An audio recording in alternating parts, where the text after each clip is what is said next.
quite regularly, I would have thought. We should have revision courses in it. Yeah, I think you just summed it up, Eamon, by saying the changes passed you by.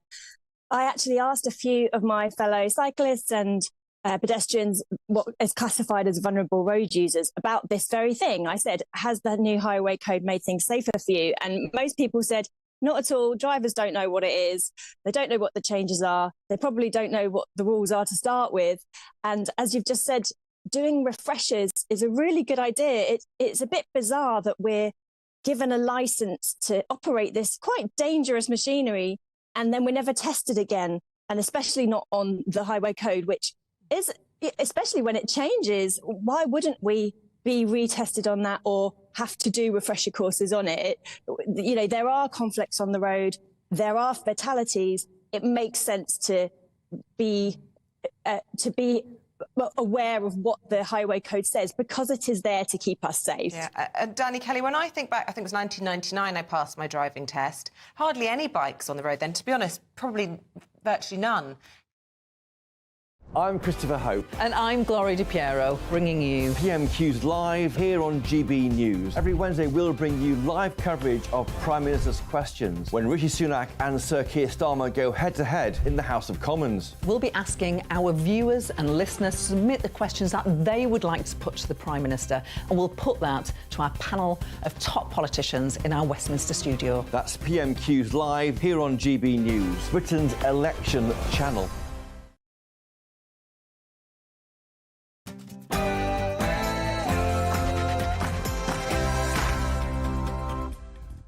It's 9 p.m. I'm Patrick Christys. Tonight,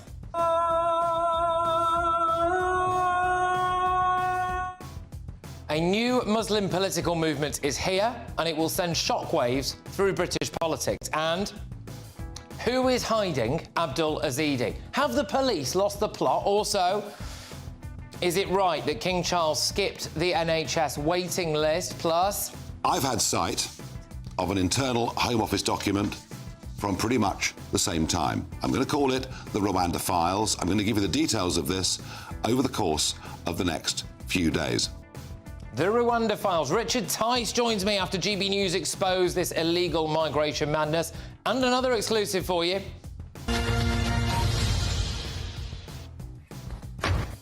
I reveal how much of your money the BBC is wasting. On my panel tonight is GB News star Nana Akua, Tory MP Jonathan Gullis and the ever-outspoken Amy Nicole Turner. Oh, and can you spot the latest Biden gaffe? I sat down and I said, America's back. And Mitterrand from France looked at me. Did he? Get ready, Britain. Here we go.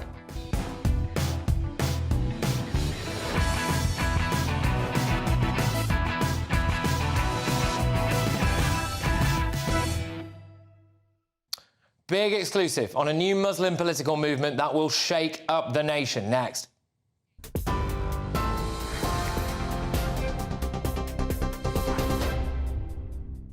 Good evening. The top story from the GB newsroom tonight.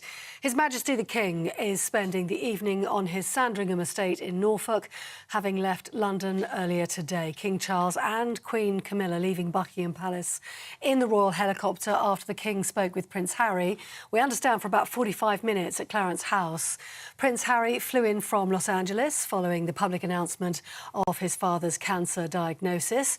It's understood Prince William has no plans to meet his brother while Harry's in the UK.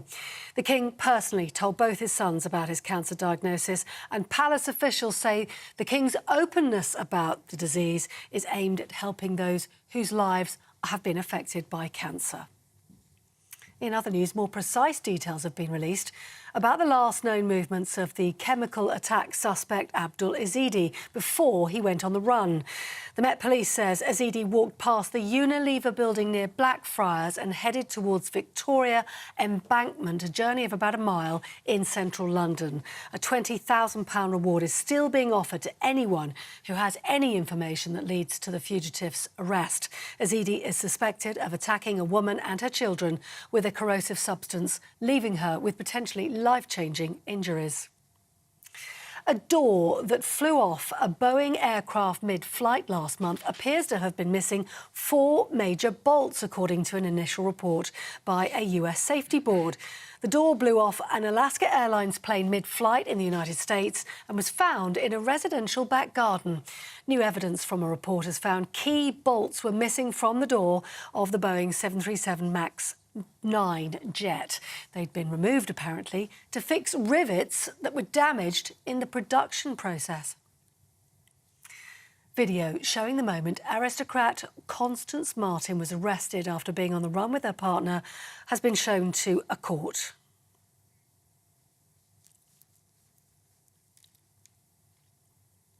Well, the 36-year-old refused to answer police who were trying to locate her baby last year. The little girl's body was later found in a supermarket bag in a disused shed in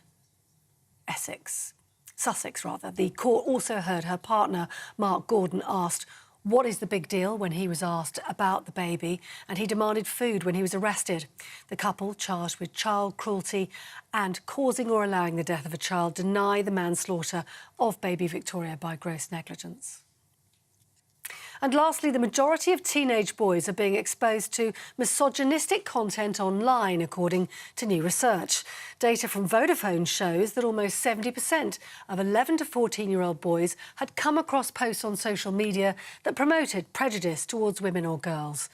More than 2/3 of teachers also say they've seen a rise in sexist language in the classroom over the last year, and half of parents say they've heard their sons make inappropriate comments that are degrading to women and girls because of what their sons are seeing online. For the latest GB News alerts, do scan the QR code on your screen right now or go to gbnews.com/alerts.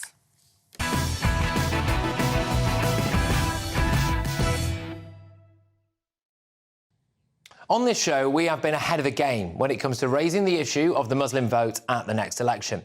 It all started days after the October 7th attack by Hamas on Israel. The Electoral Commission was asked to register a new party of Islam. This was rejected. Then I highlighted protests outside the office of Roshanara Ali in Bethnal Green after she refused to back a ceasefire.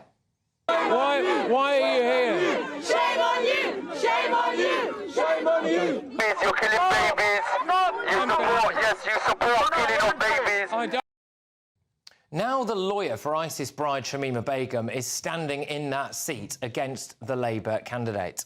Constituents desperately wrote in or even called on Roshanara to do something, or at least say something publicly that would help bring an end to this horror. You needed your MP to speak on your behalf. You needed to be heard. You were, however, met with silence.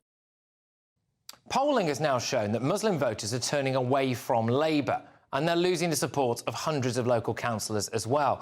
The latest figures show Labour are down 26% with the Muslim vote. Keir Starmer polls at -11 with Muslims overall. That's -18 in the northwest.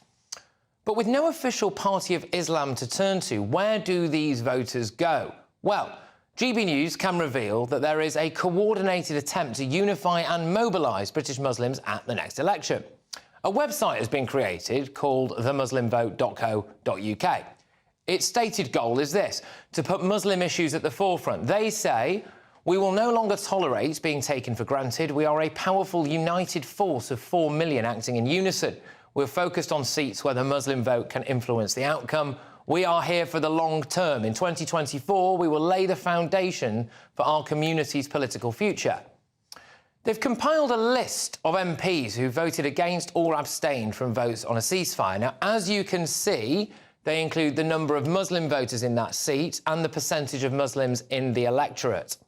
These include several Labour big hitters. Wes Streeting, Shadow Health, widely tipped as a future leader. David Lammy, of course. Jonathan Ashworth as well, Shadow Paymaster General. Now, let's take the example of Labour's Shabana Mahmood. She is the Shadow Secretary of State for Justice of the United Kingdom. She abstained on the ceasefire vote, and 42.6% of her constituency are Muslim. What does the group, the Muslim Vote, want to do in these seats? Well, they want independent Muslim candidates to stand on a pro-Palestine and pro-Muslim issue ticket. They say, We want the Muslim voice heard across the political spectrum on issues like Palestine and much more. Beyond this, we look to create viable grassroots political infrastructure in our communities. They go on to say, for the first time, the Muslim community has united and is acting as one at the ballot box, and we've come well prepared. We have substantial funding to drive our impactful campaigns. We command an audience of 20 million monthly visitors to our affiliated organisations, amplifying our voice.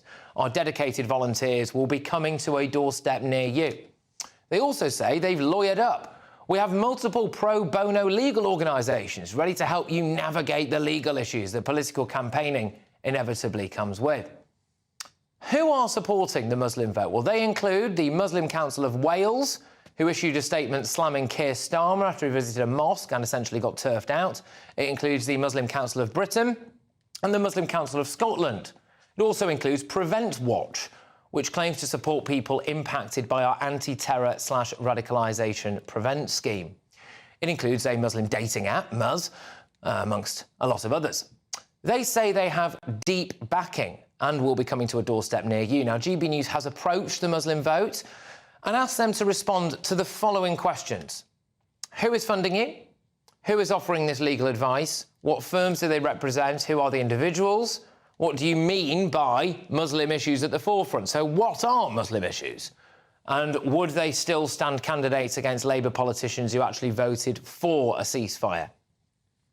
The impact of the Muslim vote at the next general election should not be underestimated.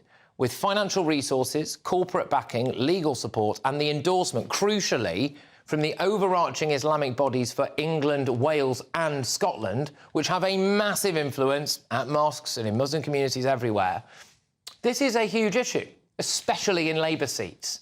And it is likely, I think anyway, that we will have several MPs returned at the next general election who are entirely focused on these so-called Muslim issues. Well, let's just play the tape forward as our demographics change in Britain. Where do you think that ends?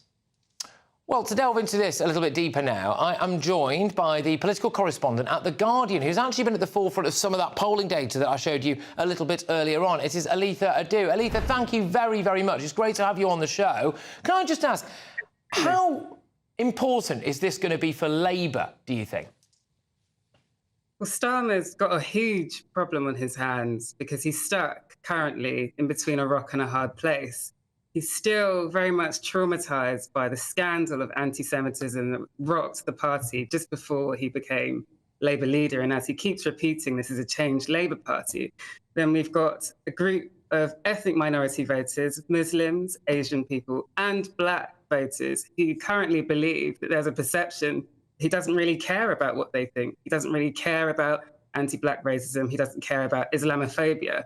This has been a problem for at least 2 years. We've had the likes of Martin Ford, a senior barrister who's came on and sort of investigated party culture for Keir Starmer and has said this is big. Now, obviously, since October 7th, these horrible attacks, we've got a perception that's been created by Keir Starmer, now apparently not claiming to hear what Muslim voters feel and what they're worried about. They are concerned about Israeli bombardment of Gaza. And he gave that horrific interview on LBC just after a really great party conference in October in which he said Israel does have the right to cut off power and water to Gaza. This created a huge issue ever since. In that clip, to be honest, Patrick, he didn't really apologise for it. And since then, obviously, groups like the Muslim vote, as you rightly point out, they have said, well, it's taken him too late to clarify his position. Our community is furious. We now feel definitely taken for granted. We've had issues of Islamophobia within the party for years. And now this, like, we definitely can't back him. And obviously, the polling that you've shown, obviously, we've seen a huge drop so far. And they only surveyed about 600 Muslims. We're in a country of 3 million Muslim voters. So obviously, you know, we don't know the huge scale. Well, that ties me on to my next question, Aletha, if you don't mind, and just quite quickly on this, which is that how big an influence going forward in British politics do you think groups like the Muslim vote are going to have?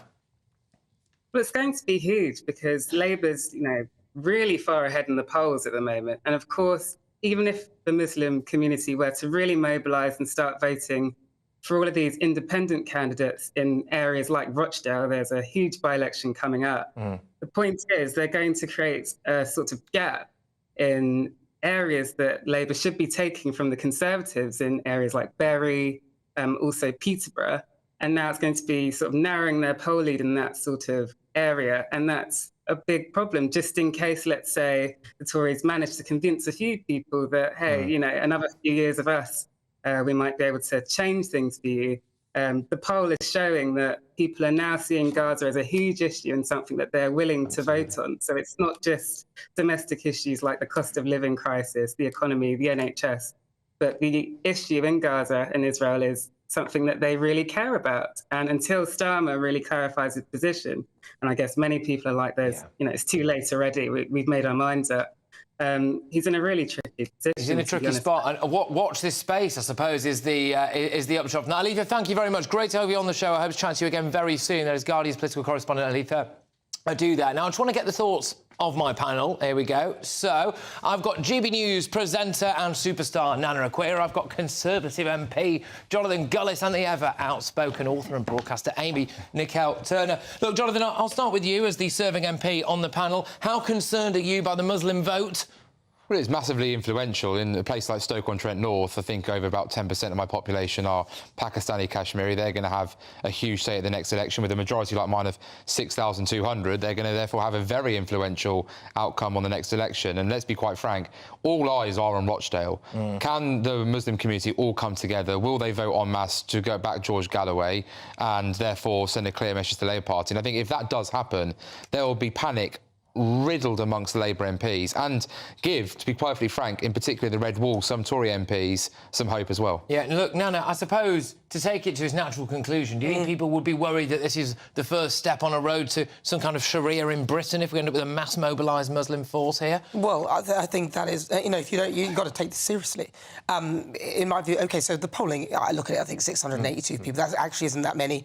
I think she made a very good point that aren't that many people. However, my worry is that we are heading towards a situation where you have certain pockets around this country that will end up with a larger majority of people who are Muslim, and then you end up with the culture change within this country. And I think that's a serious problem, because I want to live in a Christian country, and if that happens too much, then we are looking at a shift in focus. But I would actually rather that Keir Starmer won the Muslim vote, because I don't want to have independent Muslim candidates, because I'm worried that actually that could end up with a situation where you have lots of Muslim candidates who are in charge of lots of different constituencies, and then where I think it's important as well just to emphasise who some of these candidates may well be. I mean, the lawyer for ISIS bride Shamima Begum, for example, standing in Bethnal Green and could well win. Amy, what do you think? Muslim issues, what are they? We've gone to the Muslim vote to talk about this. I mean, what are they? What do they mean? Well, first of all, I think we need to stop placing blame on lawyers for doing their job, which they don't have a choice in because of the cab rank rule in this country. You know that. So we need. He did not have to say we that. need to stop but saying. Let's not deviate. Okay. Let's not deviate. Okay. Look, okay. I really don't like what Nana said, because I want to look at the concerns of why people don't want to vote for Labour and why Labour have switched Muslim voters off. And it's nothing to do with Sharia law or anything like that. It's literally to do with the resistance to what is going on in Gaza. Obviously, they have a closer affiliation to that because probably have Arab heritage, and so can see it a little bit more closely. And if you look at the two politicians which stand out in understanding this issue, which is Humza Yousaf and Layla Moran, they have family in the areas and they can be more personally in tune with what's happening. About what I said, just because I'd rather be in a Christian because country. You insinuated that there's some sort of Muslim takeover of this country. No. Because people have a problem. The thing that happened with Keir Starmer was when he was asked at the first, just after October the 7th, and he said he stood by the collective punishment of the people of Gaza with the cutting off of the electricity and the cutting off of the water.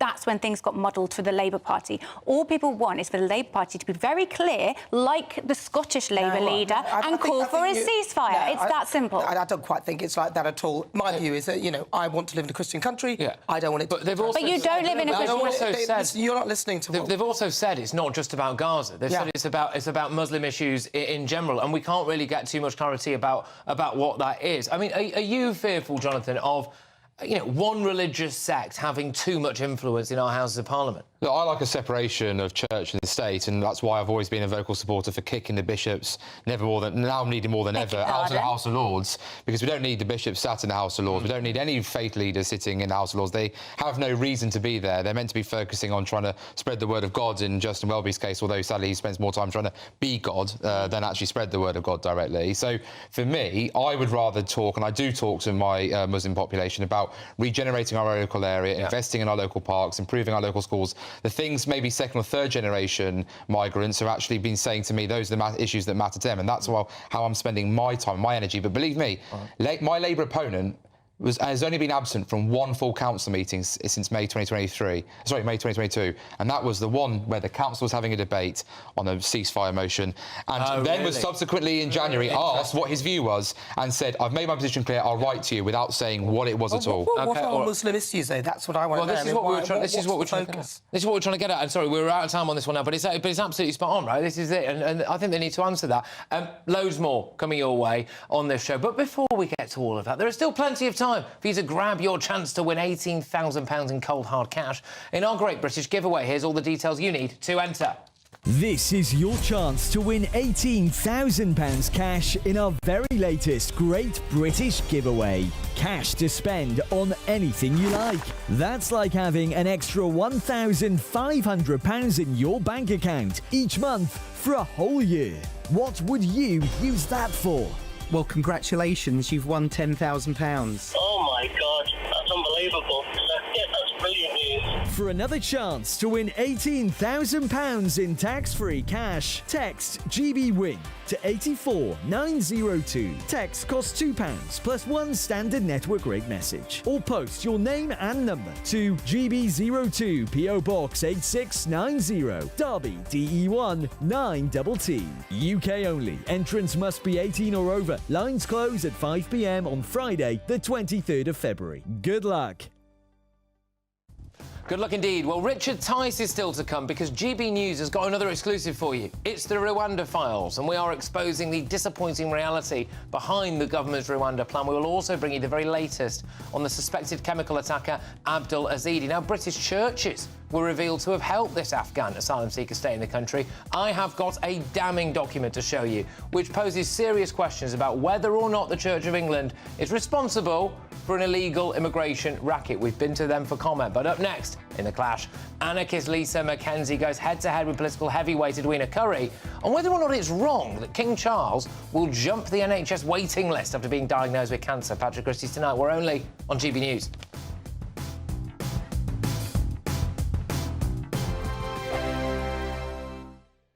Wake up to the headlines with Headliners every morning at 5 a.m. We treat you to the day's biggest stories before anyone else, 7 days a week. You can catch up on everything you need to know before you've even had your kippers. Headliners every morning at 5 a.m. only on GB News, the People's Channel, Britain's news channel. Good afternoon, Britain. Weekdays from midday. Chris, what is the preferred way in which the police go about their business at the moment? There's these two strands of thinking. Evidence-based policing versus bobbies on the beat. It's very, very difficult. The problem that police have got, basically, is that they're too thinly spread, and it's too much is expected of them. There's a long list, isn't it? Every month we hear police need to do more about this, police need to do more about that, and police do their best. They're overwhelmed with bureaucracy. I mean, when I was a young PC, if I took a shoplifter in, then I'd be in and out within an hour. You take a shoplifter in now, and you're doomed for the rest of your shift for 6 or 7 hours dealing with the bureaucracy. Police want to get back in those communities because community policing is really the core of policing. But such are the demands on their time at the moment, and the bureaucracy, and the fact that they are struggling now to retain experienced officers.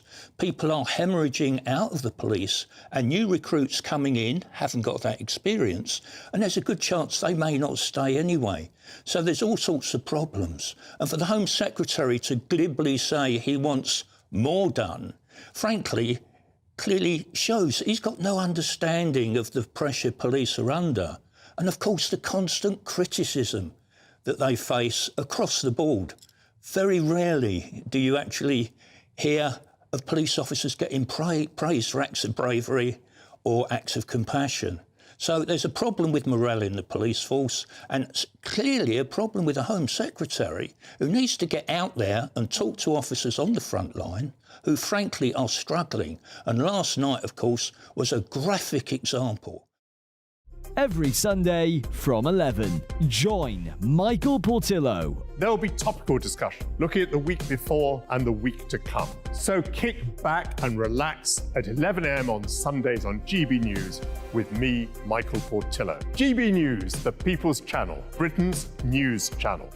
When the news happens, it happens here. And really important breaking news. Breaking news this morning. On TV, radio and online, the news starts here on Britain's Newsroom. All the biggest stories and the answers that you need from across the UK and beyond. Join Britain's Newsroom from 9:30 on GB News. The People's Channel, Britain's news channel. I'm Michelle Dewberry, and I'm not here to tell you what to think. I'd much rather hear what you have to say. So, send in your opinions to gbviews@gbnews.com. Keep them clean, and you never know, I might read them out. With my panel here on Jubes & Co, we debate, we get stuck into the issues of the day on a show where all views are welcome, especially yours. GB News, the People's Channel, Britain's news channel.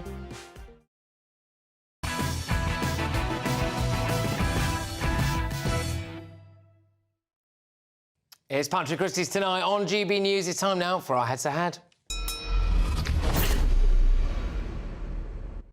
Yes, OK, so the dust had barely settled on the shock news yesterday that King Charles's cancer diagnosis had hit, but self-titled anarchist and academic Lisa Mackenzie took to Twitter to gripe, "What an insult to all of us that the King can get an immediate diagnosis and treatment for cancer while people sit and suffer on NHS waiting lists for years." Her tweet received a swift backlash, with Conservative commentator Chris Rose pointing out if King Charles did pointlessly add extra demand on the NHS waiting list by joining it, the same tedious people would complain about him taking up a bed in the NHS. Indeed, the NHS aims to start treating cancer patients at least 2 months after their diagnosis, but in 2023, only 59% of NHS patients met this target. Yet those with private healthcare, like the King, can go from diagnosis to treatment in a matter of days. So tonight I am asking, is King Charles wrong to jump the NHS waiting list queue? Let me know your thoughts. Email me, gbviews@gbnews.com. Tweet me at GBNews while you're there. Go and vote in our poll. I'll bring you the results in a few short minutes. But going head-to-head on this are sociologist Dr. Lisa Mackenzie, whose tweet has caused all of this controversy, and former Health Minister and Conservative MP Edwina Currie. Lisa, I've got to ask, do you think your tweet was vile? No, I think it was honest. I think it was true, and I think it was honest. And yeah, I did notice that straight away lots of sort of Conservative and Royalists sort of jumped on it. But also, there's been a lot of people who kind of agreed with me as well. I've been doing a bit of a poll myself today, doing a bit of canvassing and asking people in my community, in a mining community in Nottinghamshire, what do you think about this? And people in my community in Nottinghamshire, most of which watch this programme, are telling me that actually they agree with me. And it's annoying that, you know, all right. It's not so much that he's jumping the queue, because, you know, no one ever expected him to go to the NHS, phoning up at 8 o'clock every morning to get an appointment. No one thinks that was going to happen. But what it has done is shown just how unfair and unequal the country is. OK. All right, I'll come back to you. Edwina, your views on this? I mean, what Lisa is saying there is that plenty of GB News viewers in Nottingham think that she's absolutely right. Well, maybe she should just campaign to see some improvements in the NHS and her colleagues and friends who work for it in her area. I think she said Nottinghamshire, not Nottingham. Nottingham is famous for its wonderful teaching hospitals there. Funny enough, this morning as I was trying to take the boys to school, there was an emergency ambulance at my next-door neighbour's taking her to hospital. The NHS is run extremely well in many, many parts of the country. We all want it to be better. As for the King, you know, to be quite honest, if he can afford to pay for it, that's fine. That's absolutely fine. And what is Lisa saying? Is she saying that health insurance is wrong, that employers shouldn't be giving health insurance, that they should never have a clinic within their workplace, that we should somehow discourage people from doing anything that isn't the NHS? I mean, that would be a nonsense. That would put, Chris Rose is right, it would put an enormous additional burden on the NHS, which it doesn't need and isn't coping with now. And if people can afford to pay for their care, that's fine by me. It's not just affording to pay for it. I mean, Lisa, King Charles probably pays for loads of nurses and loads of doctors, voluntarily pays income tax, has done, I believe, since 1993. So, look, he's paying for the NHS, so now he's freeing up a bed for somebody else. What's the problem? Oh, that's a poor argument that King Charles pays his tax. We all pay our taxes. Well, he pays more, though, doesn't he? No, he's paying directly to the hospital. Those bills are paid for.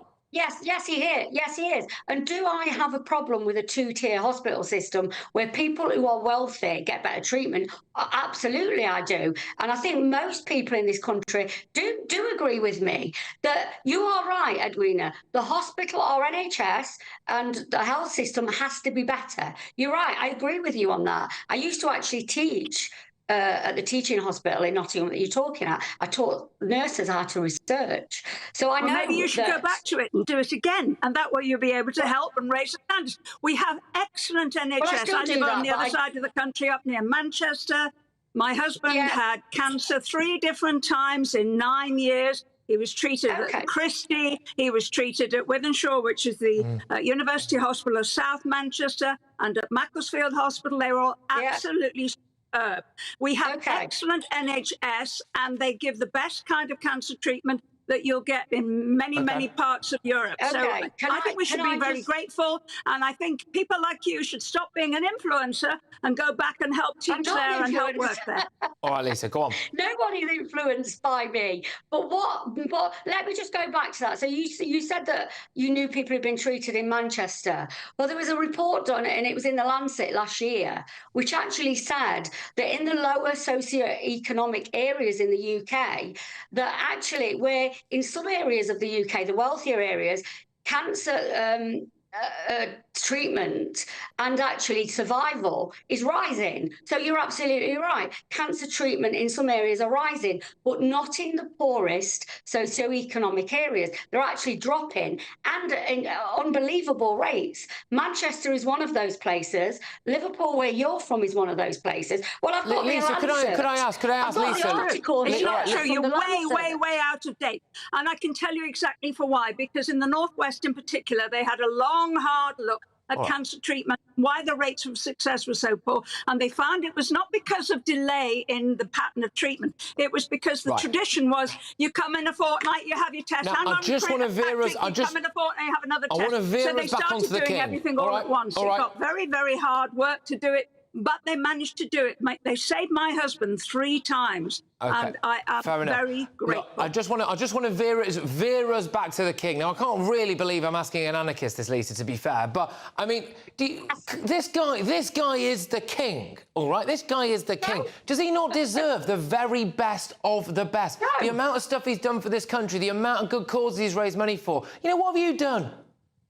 What have I done? What do you mean, what does he do? His job is waving and shaking hands. And now he doesn't have to do that for a few weeks, when there are people all over the country who've got very serious illnesses that have to work. And the thing what has annoyed me the most about King Charles, and then I'll let Edwina sort of do what she does best, is his statement has been he wants to share this with the public because he wants the public to know that he feels some sort of connection with those who have cancer. He has no connection with most of the people in this country at all, in any single way. Lisa. This is it's a bit insensitive. This is a massive. It's a relatability thing. I mean, Edwina, I'm just going to ask you a very straight question. Now, as the king, do you think he should get the very best of everything at all times? Should he get absolute priority, complete treatment, even if that means, you know, someone misses out on their specialist because that specialist has now gone to the king?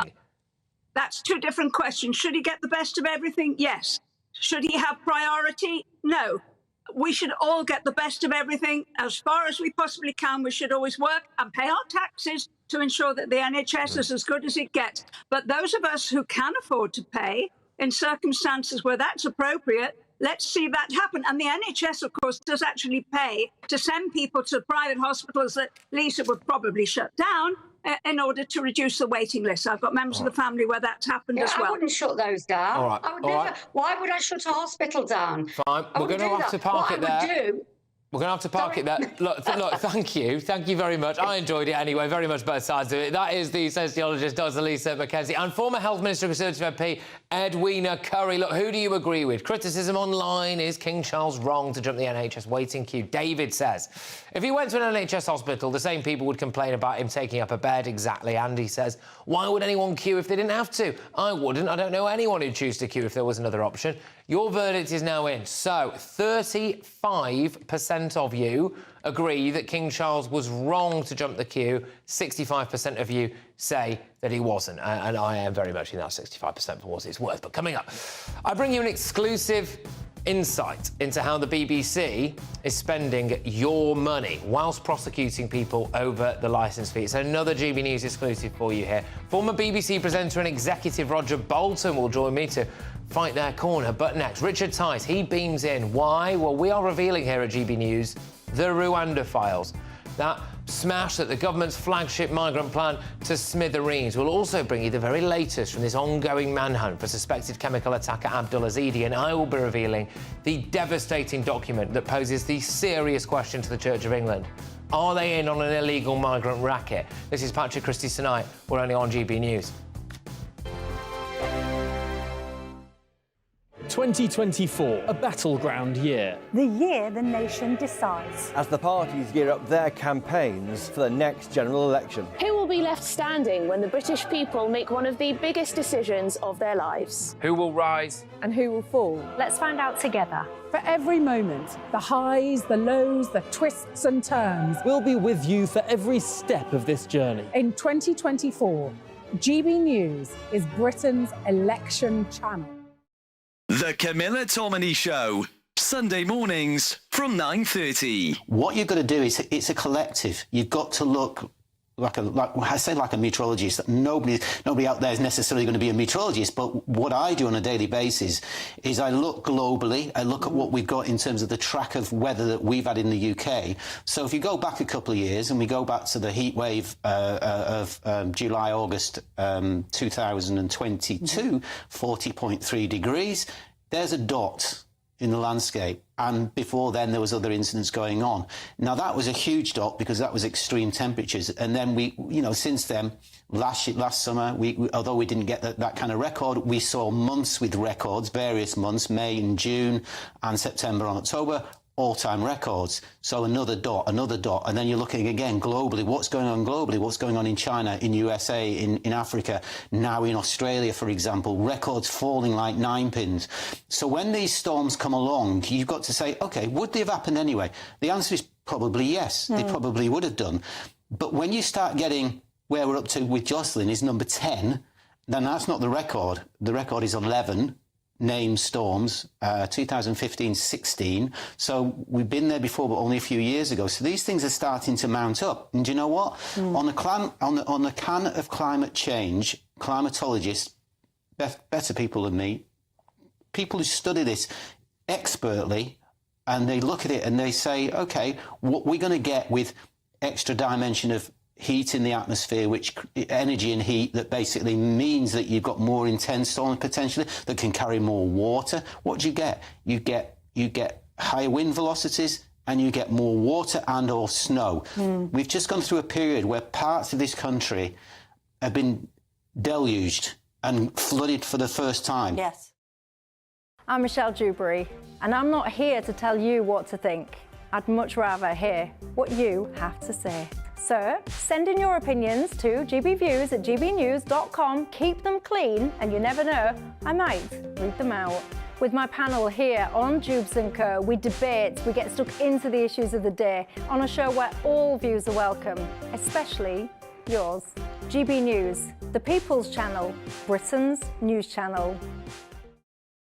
I'm Christopher Hope. And I'm Gloria Di Piero, bringing you PMQ's Live here on GB News. Every Wednesday, we'll bring you live coverage of Prime Minister's questions when Rishi Sunak and Sir Keir Starmer go head-to-head in the House of Commons. We'll be asking our viewers and listeners to submit the questions that they would like to put to the Prime Minister, and we'll put that to our panel of top politicians in our Westminster studio. That's PMQ's Live here on GB News, Britain's election channel.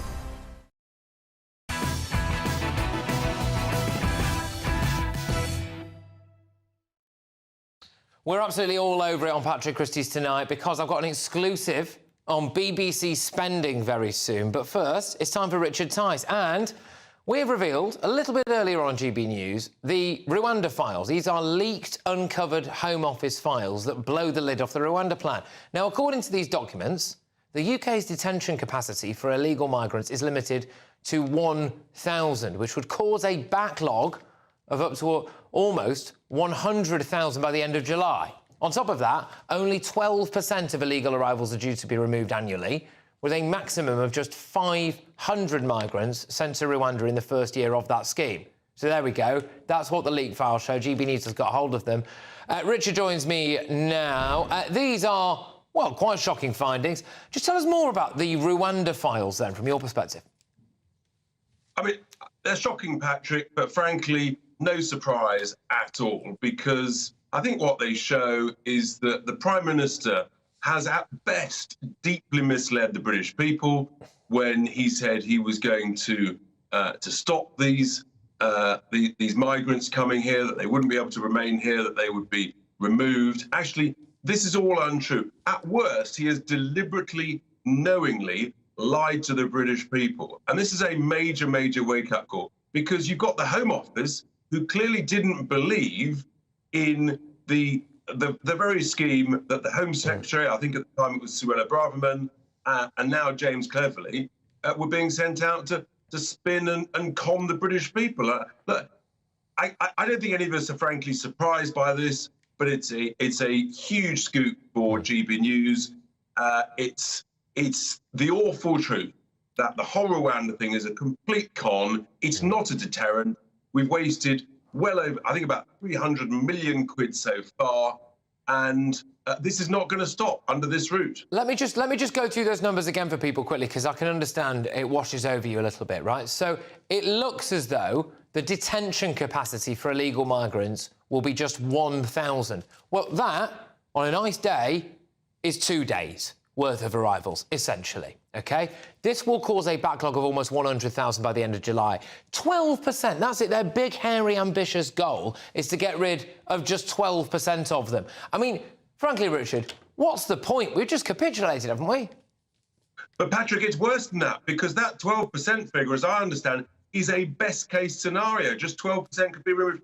It completely blows apart the whole Rwanda scheme. The whole thing is a complete fraud. It's a con, it's a lie, it's frankly disgraceful. I'm furious. I think most GB listeners and viewers will be utterly steaming mad at this. This whole thing is an outrage. All our time has been wasted, and in the interim, some 30,000 more illegal migrants have come across the channel in 23. Who knows how many tens of thousands it will be in 24. What we do know is that this is not a deterrent, and any Conservative MP that waffles and blabbles on that it is misleading us all. I'm just going to read a quick Home Office response. The government in Rwanda are committed to delivering on our partnership and ensuring flights take off as soon as possible. The Rwanda scheme is uncapped. The number of people who will be removed to Rwanda will depend on a range of factors. We do not comment on unverified leaked documents. Well, there you go. Look, you mentioned being outraged, Richard. Here's something else, all right? The nationwide manhunt for suspected chemical attack to Abdul Azidi has now lasted 6 days and counting. We're very nearly into the 7th, aren't we? With Metropolitan Police increasingly desperate. The Daily Mail now reports that both the Catholic and Baptist churches helped Azidi remain in the country. Later on, I've got a damning document which raises the question as to whether or not the Church of England is actually complicit in an illegal migration racket. And breaking tonight, an anonymous woman has come forward to the Sun newspaper to say that she was sexually assaulted by Azidi in 2017. where he exposed himself without warning her and hauled her trousers down. She said, if he'd been jailed for attacking me, then surely he would have been deported. But the failings didn't end there because someone from a church gave him a reference and he could gain asylum. Who in their right mind thought that a good idea? It was a good idea when he was on the sex offender register. That world is a mess. He's a danger to women. That is obvious to everyone. Richard, the reality is that even if... I'll tell you what the reality... We couldn't have deported him anyway, and we didn't. The reality is that the Home Office are grotesquely negligent for not deporting him the moment he had finished his sentence as a sex offender. And frankly, a whole bunch of do-goody human rights lawyers and lefties and charities and priests, turbulent priests as well, they have literally got, they've got this chemical attack. It's on their hands. It's on their watch. And what's going on is they've spotted a new route to abuse the fairness of the British people by saying to people, convert to Christianity, and then you can claim you're going to be persecuted if you go back home, and you can stay here forever. It's an outrage. It's got to stop, and it should stop now. But it won't, of course, Patrick. No, it won't at all. And the Metropolitan Police as well. Good grief. I mean, this guy, they're only just releasing more CCTV footage of him now. Shock horror, Richard. Shock horror. They've released an appeal in Farsi, one in Pashtun. They're concerned that people might now be hiding him. Well, blow me down with a feather, Richard. Some people might be hiding him. Look, we all want him, Patrick, to be caught as soon as possible. That is clear. But then, frankly, I think we need to know that heads will roll at the Home Office all the way to the very, very top. I am sick and tired of these people having no accountability, no responsibility, and frankly, putting us British citizens at risk because of their ridiculous woke ideology. It's got to stop. Richard, thank you very, very much. That is Richard Tice there, the leader of Reform UK, just coming on, filling us in on a range of topics. Look, you have just 15 minutes to wait until I reveal the contents of a devastating dossier which appear to show that the Church of England, well, it certainly poses the question anyway, as to whether or not they are complicit in an illegal immigration racket. We've been to the Church of England for comment. I think you'd be fascinated by what they had to say, actually. Now, next Monday, though, the Prime Minister will take part in a very special People's Forum live here on GB News. This is what we do best. We are the People's Channel. It's all about you. So over the course of the hour, he will take questions directly from you, the great British public. Now, if you want to be there, and why wouldn't you, head to gbnews.com/PM. That is gbnews.com/PM. You register your interest today. You can scan that QR code that's on your screen, get yourself in that People's Forum. You can look our Prime Minister in the eye and you can ask him whatever you want. It's one that's definitely not to be missed. But coming up at 10, as I said, bring you more on the illegal migrants converting to Christianity to stay in the country. Is the Church of England putting Britain's borders in jeopardy? I will show you the contents of a document that I think will absolutely startle you. We'll also bring you more on the alleged chemical attack at Abdul Azidi. But next, I've got another GB News exclusive for you, and it's insight into how the BBC are just splashing your money around left, right and centre. I am asking if they should instead be focusing on reining in their own producers, their own presenters. Former BBC presenter and executive Roger Bolton joins me. I think he's going to defend the corporation, but we're not going to let him off lightly, are we? Look, it's Patrick Christys tonight. We're only on GB News. Tired of the usual focus-tested, pre-prepared Westminster runaround? Well, so am I. So you want higher taxes? Is your department to blame for this? Are you rethinking this policy? Every Sunday at 9:30, I'll be sitting down with those in power to get the truth about the issues affecting you. Let's be honest, we've known about the cost pressures of this project for years, not months. That's the Camilla Tominey Show, a politics show with personality. On GB News, the People's Channel, Britain's news channel. Britain's Newsroom, weekday mornings from 9:30. The EU rules are trying to choke even that. And I just think, I would join this protest in a heartbeat. And you are right to point out this stuff about them being right-wing. How dare they slate them as right-wing when these are real people whose livelihoods are remember, being a lot of trashed. people who work in the farm industry, Malone, get paid very little money. They get paid. Agricultural workers are very badly paid. They get paid nothing, Pierce. And, the profits... I think on Clark's Farm, I read somewhere that I saw that when you sell it like a sheep's skin, it's 30 pence or something. Right. And you say, what? Yeah. And so you wonder how they can manage that. And I think after a year, Clarkson had made a handful of pounds. He made like 90 quid profit or something. In a whole year working. But Carol makes a really good point, though, doesn't she, Nikki, about this idea that we go to the supermarkets, we shop there, we eat our food, we don't often give it a thing. And the farmers have become so frustrated by this idea that they are not respected. Absolutely. I mean, they're running what are effectively small businesses, often family businesses that are being passed down through generations. They also tend to know the land and the animals better than anyone else in those areas.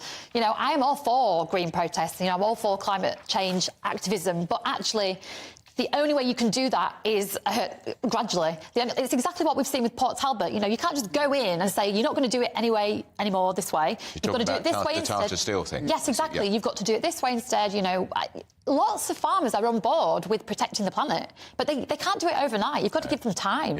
So they're protesting, you know, they're saying no farmers, no food. When well, you say can't you get any more support obvious. some of these environmental protests, you're not one of these closet supporters of Just Stop Oil, are you?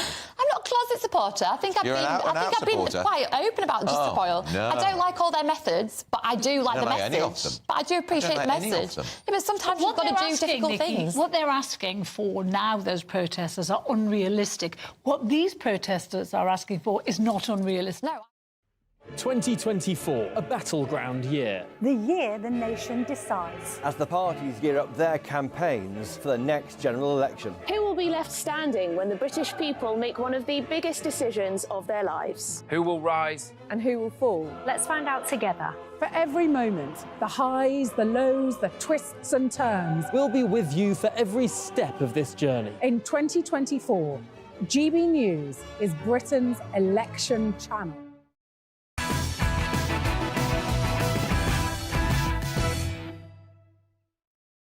We round the hour off with another GB News exclusive, and it is our bombshell BBC story that will have you wondering what the heck the corporation is playing at. Patrick Christys tonight can reveal for the first time that the BBC is preparing to spend £600,000, a lot of it is licence fee cash, by the way, monitoring what the press, influencers and MPs have to say about it, by incessantly trawling the media and internet for mentions of his activities.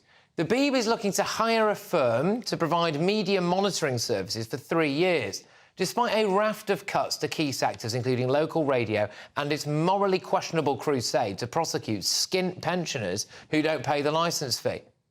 Whoever wins the contract will monitor mainstream trade and consumer media for any mention of the BBC. Meanwhile, social media mentions from MPs and influencers on platforms such as X will also be collated and reported back to BBC bosses.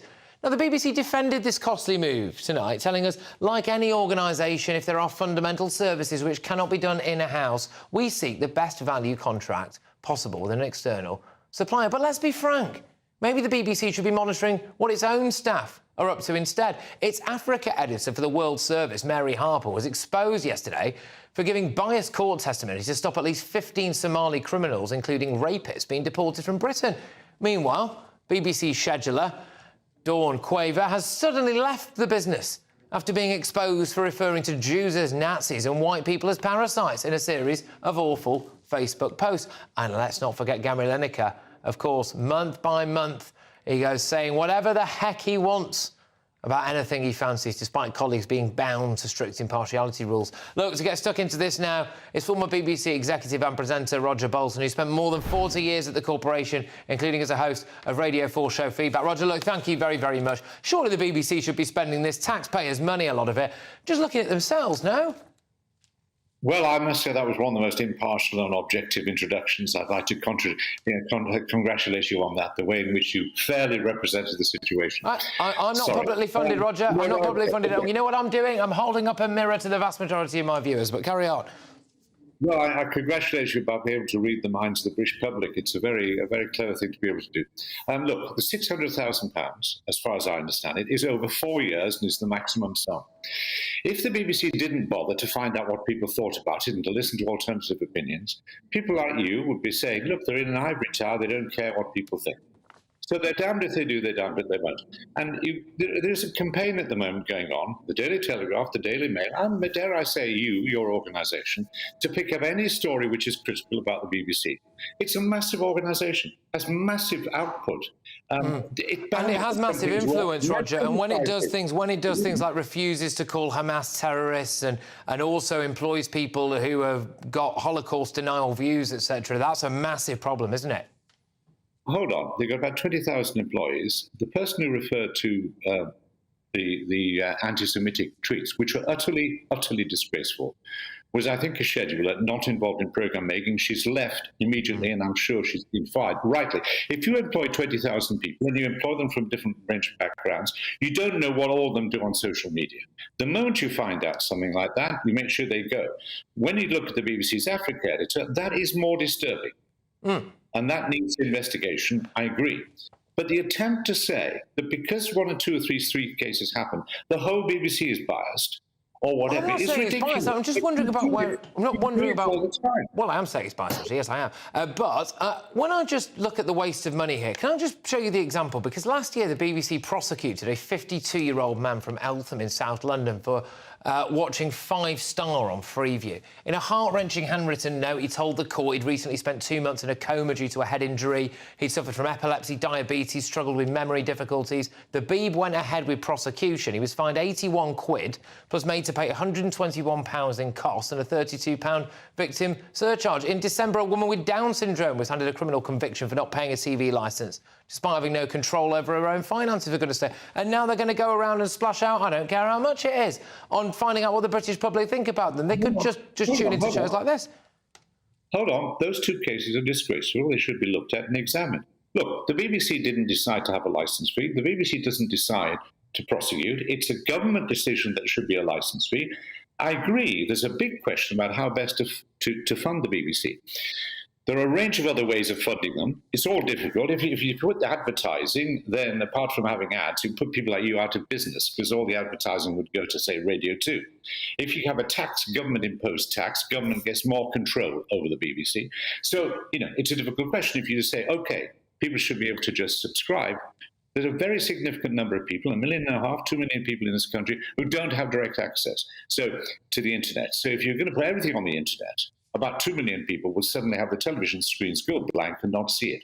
There should be a debate about public service broadcasting. There should be a debate about how we pay for the BBC. But, let me give you an example about BBC salaries. Right? The Director General is very well paid. He gets 1/6 of what the boss of ITV gets. He gets 1/3 of what the boss of Channel 4 gets. ITV is a commercial force, right? It's its own commercial force. It stands on its own 2 feet in a commercial market, doesn't it? No, it's a public service. Yeah, it takes advertising, but it's a public service broadcaster that is given certain privileges in order to broadcast. And it pays its boss £3.5 million. Channel 4, agreed, public service pays its boss £1.5 million. You don't say on your programme the Director General gets a 1/6 of what the chairman of ITV, or the boss of ITV gets, do you? I just think there are lots of reasons. ITV aren't the ones going around doing stuff like this, to be fair. Look, we do have to go, Roger, I'm afraid. I am afraid. But can I just say, genuinely, I really appreciate you coming on and making those points. So thank you very, very much. I enjoy the conversation. I love a bit of back and forth, mate. All right, take care. Now, coming up. Princes William and Harry decided they didn't want to see each other. So it's the tragic news of the King. Can't bring the warring brothers back together. What can? But renowned historian David Starkey, he joins me on that. But next, I have got for you the very latest on the nationwide manhunt of the alleged chemical attacker Abdul Azidi and this devastating dossier that raises serious questions about whether or not the Church of England is complicit in an illegal immigration racket. Patrick Christys tonight on GB News. That warm feeling inside from Boxed Boilers, sponsors of weather on GB News. Good evening. Welcome to your latest weather update from the Met Office for GB News. I'm Alex Deakin. Tonight, some snowy weather across northern Scotland and some rain across the south. That'll slowly be clearing by dawn. From this weather front that's pushing its way steadily southwards, a set of weather fronts, really, and it's introducing the colder air further north. It's been very windy and snowy across Shetland today. The snow showers easing, the winds easing, but then more sleet and snow comes in across the Highlands and the Western Isles through the night. tonight. Could turn things pretty icy here as well. Further south, it'll be rain that sinks its way across South Wales and southern England, keeping the temperatures up here, but will still be a colder night than last night. Certainly colder further north with a fairly extensive frost from northern England northwards. That's why it could be icy. It could be a few flurries through the central belt, but that band of sleet and snow is tending to ease off as we go through the morning. More snow showers in northern Scotland through the day. The patchy rain in the south making for a grey start, but it should clear away. And for many, it's a dry and a bright day tomorrow, actually, with some decent spells of sunshine. But it is going to be cold, certainly colder than in recent days in the south, with single digits as a high. And with the cold air in place and more wet weather pushing north on Thursday, a greater risk of some snow over Wales, northern parts of the Midlands, northern England and Northern Ireland. A lot on the hills, but even some at low levels that could cause some disruption. Still a bit of uncertainty about the detail. Check out the latest warnings on the Met Office website. Looks like things are heating up. Boxed boilers, sponsors of weather on GB News.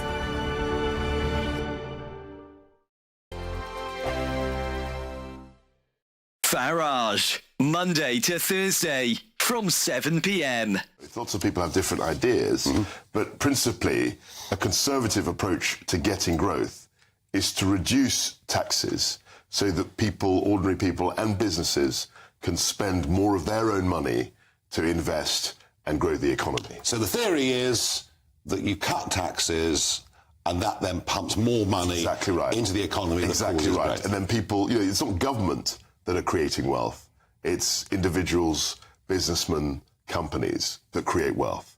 It's the private sector that creates wealth, that the public sector then taxes and spends. I get the theory, but one of the criticisms of you, and I think one of the criticisms actually of all political parties, is they appear to be incapable of cutting government spending. That's the key. I mean, and I think when I look back, is that we should have had a credible plan to reduce the increase in spending. Now, that's often a difficult concept to explain. But it's in line with inflation, etc. That's all right. So when you're slowing the increase, it means, you know, one year you spend £100 and the next year you spend maybe £101 as opposed to going up to £110. So the actual level isn't going down, but you're slowing the increase. And that's very much what I tried to do. And actually, looking back, the one thing I wish I'd done, was to present a credible spending plan at the same time as the tax cuts that we announced.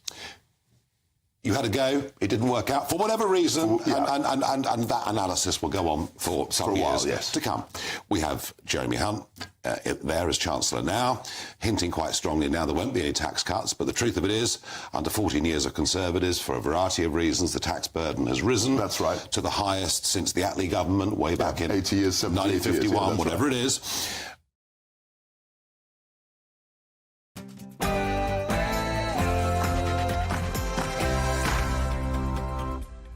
It's 10 p.m. I'm Patrick Christys. Tonight, Abdul Azidi is still missing. Who is hiding him? But just wait for this. Does this damning document prove that the Church of England is complicit in illegal immigration? Also, Harry met the King for just 45 minutes, but King Charles is now unwell. Should he hand the throne to William now? Plus, Don't tell him, just leave it. You tried to run my phone. No way, it's not a shame. more machete madness in Britain and all of tomorrow's newspapers tonight. I've got GB News star Nana Akua. I've got Tory MP Jonathan Gullis and outspoken Amy Nicole-Turner. Oh, and hang on as well. Biden's not taking his meds. I sat down and I said, America's back. And Mitterrand from from France looked at me. No, he didn't. Get ready, Britain. Here we go.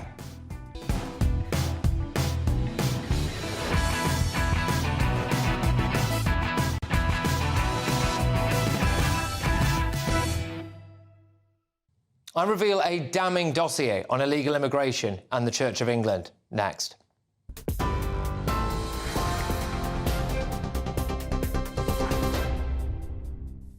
Good evening, you're with GB News, and our top story tonight actually is a breaking news story, an extraordinary story coming to us from the United States. A jury, for the very first time, has found a Michigan school shooter's mother guilty of manslaughter. It's happened in a Michigan court. The jury has convicted the mother of a teenager who fatally shot 4 of his classmates at a high school near Detroit of manslaughter, involuntary manslaughter, after prosecutors argued she bore responsibility because she and her husband gave their son a gun and ignored warning signs. That's an extraordinary story which could have ramifications for the gun lobby and the arguments for and against in the United States. And that news just breaking in the last half hour. Well, of course, our main news here in the UK is that His Majesty the King is spending the evening on his Sandringham estate in Norfolk, having left London earlier on today. King Charles and Queen Camilla left Buckingham Palace in the royal helicopter after the King had spoken with Prince Harry for, we understand, about 45 minutes at Clarence House. Prince Harry flew in from Los Angeles following the public announcement of his father's cancer diagnosis. It's understood Prince William has no plans to meet his brother while Harry is in the UK. The King personally told the brothers about their father's diagnosis, and palace officials are saying the King's openness with the public about it is aimed at helping those whose lives are affected by the disease. In other news today, more precise details have been released about the last known movements of a chemical attack suspect, Abdul Ezidi, before he went on the run. The Met Police said today Ezidi walked past the Unilever building, that's near Blackfriars, and he headed towards Victoria Embankment in central London. That's a journey of about a mile. A £20,000 reward is still being offered to anyone who has any information which leads to his arrest. Ezidi is suspected of attacking a woman with a corrosive substance, leaving her with potentially life-changing injuries. Now, a door that flew off a Boeing aircraft mid-flight last month appears to have been missing 4 major bolts. That's according to an initial report by a US safety board. The door blew off an Alaska Airlines plane mid-flight in the United States and was eventually found in a residential back garden. New evidence from a report has found key bolts were missing from the door of the Boeing 737 MAX 9 jet. They'd been removed, apparently, to fix rivets that had been damaged in the production process. New video showing the moment aristocrat Constance Martin was arrested after being on the run with her partner and her newborn daughter has been shown to a court. Where's the child, madam? Where is the child, please? Daddy bear.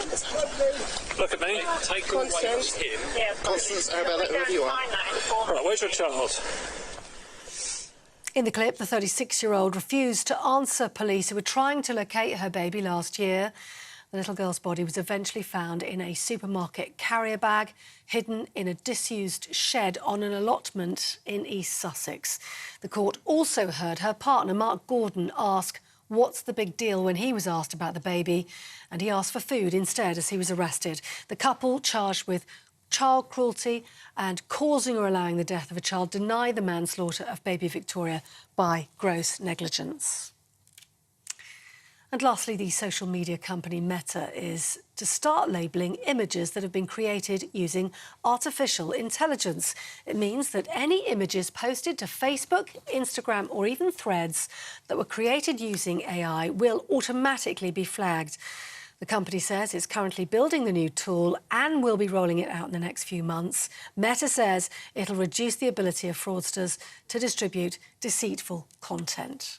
If you'd like some GB News alerts coming straight to your phone or laptop, do scan the QR code on the screen right now or go to gbnews.com/alerts.